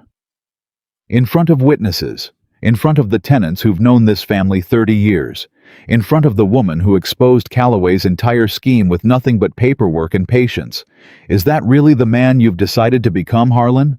"I don't want to hurt you," Harlan said, and his voice for the first time sounded genuinely uncertain, the bravado cracking visibly now under the weight of his cousin standing unarmed and unafraid in front of him. "Then don't," Dominic said. "Turn around, take your men and go. Whatever's left of your name in this county, you can still salvage some part of it by walking away from this, before it becomes something neither of us can undo." The silence stretched taut and dangerous. The hired men glancing between Harlan and each other, clearly having signed on for intimidation, not murder, clearly recalculating in real time whether this job was still worth whatever they'd been promised. Then from behind, Dominic Selina's voice rang out again, steady and clear. "Mr. Ashford's cousin isn't the only one with witnesses today," she called out. "I sent word to the sheriff's office the moment we heard riders were coming this way. If any shot is fired on this land, every man standing here will answer for it in a courtroom, same as Calloway is answering now. Think carefully about whose payroll is worth a hanging. It was a bluff. She hadn't sent word to anyone. There'd been no time. But the words landed exactly as she intended, several of the hired men shifting uneasily, one already beginning to rein his horse backward. "She's lying," Harlan said, though his voice had lost all its earlier conviction. "Maybe," Selina said. "Are you willing to bet your life on that gentleman? Because I promise you whatever Harlan's paying, it isn't enough to cover a murder charge." That broke it. One by one, the hired men began turning their horses, muttering among themselves, the fragile unity of Harlan's small army dissolving in real time under the weight of a bluff Selina had delivered with such total, unshaking confidence that not one of them dared test it. Within minutes, Harlan sat alone on his horse, facing his cousin, his hired men already retreating toward the county line. Behind him, leaving him with nothing left to threaten with at all. "It's over, Harlan," Dominic said quietly. "Calloway's ruined. Your paid newspaper story's already falling apart in the town square. Your hired men just abandoned you rather than risk a rope. There's nothing left to fight for out here except your own pride, and pride's never once put food on a table or land back in your name." Harlan stared down at him, something broken and exhausted finally surfacing beneath the ambition that had driven him for months. "I never wanted to hate you," he said, voice cracking. "I just wanted something, anything. You had this whole estate, this whole life, and you were throwing it away in that dark study while I had nothing at all."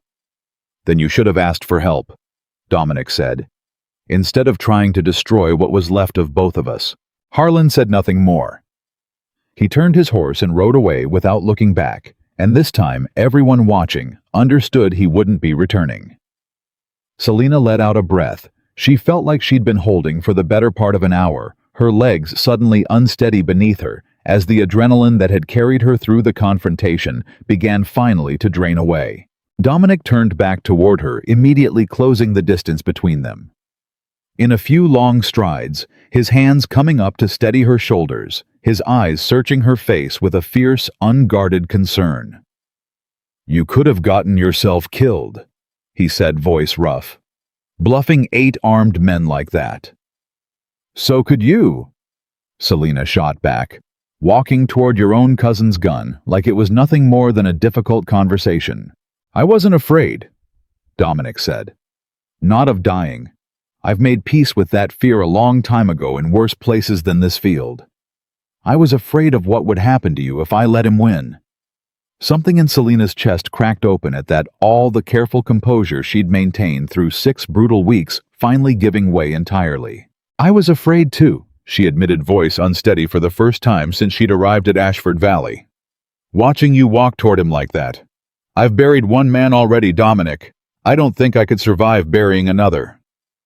"You won't have to," he said, and pulled her into his arms right there in the field in front of Willis and the tenant farmers and whatever remained of the morning's chaos, holding her the way a man holds something he's terrified of ever losing again. "I love you," he said, quiet but absolutely certain, the words finally spoken plain and whole instead of half-finished on courthouse steps.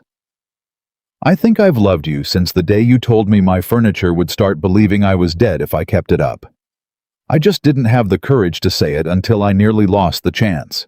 Selina pulled back just enough to look up at him, her eyes bright with unshed tears. She refused to let fall in front of the gathered farmhands, though her voice when it came was steady and sure. "I love you too," she said. "I think I knew it the night you told me about Thomas. I just needed to see you fight for yourself, the way you fought for this land before I let myself believe it was real." He kissed her then gently in front of God and Willis and the tenant farmers and the wide-open northern pasture that had nearly cost them everything. And for the first time in 10 years, Dominic Ashford felt something settle inside his chest that wasn't grief, wasn't guilt, wasn't the endless circling weight of a war he'd carried alone for far too long. The weeks that followed brought their own quiet reckonings. Calloway's investigation concluded within the month, his private assessment of the northern pasture serving as damning proof before the territorial court of a judge who had abused his position for personal gain. He was stripped of his seat, his practice, his standing in a county that had once trembled at his name. And though Selina felt no particular satisfaction in his ruin, she felt no regret for it either. Men who preyed on grief and vulnerability, she'd long since decided, earned whatever consequence eventually found them. Harlan disappeared from the county entirely, word eventually reaching Ashford Valley that he'd taken work on a cattle drive 2 territories west, as far from his family's shame as distance could carry him. Dominic, when he heard the news, said nothing bitter about it, only a quiet, tired hope that his cousin might yet find somewhere out on those distant plains the honest purpose he'd never managed to find at home. The estate itself bloomed under Selina's continued care. The northern pasture worked, and thriving by autumn, the barn rebuilt stronger than before, the accounts balanced with a precision that would have made Sutton's old thefts impossible to hide even for a single season.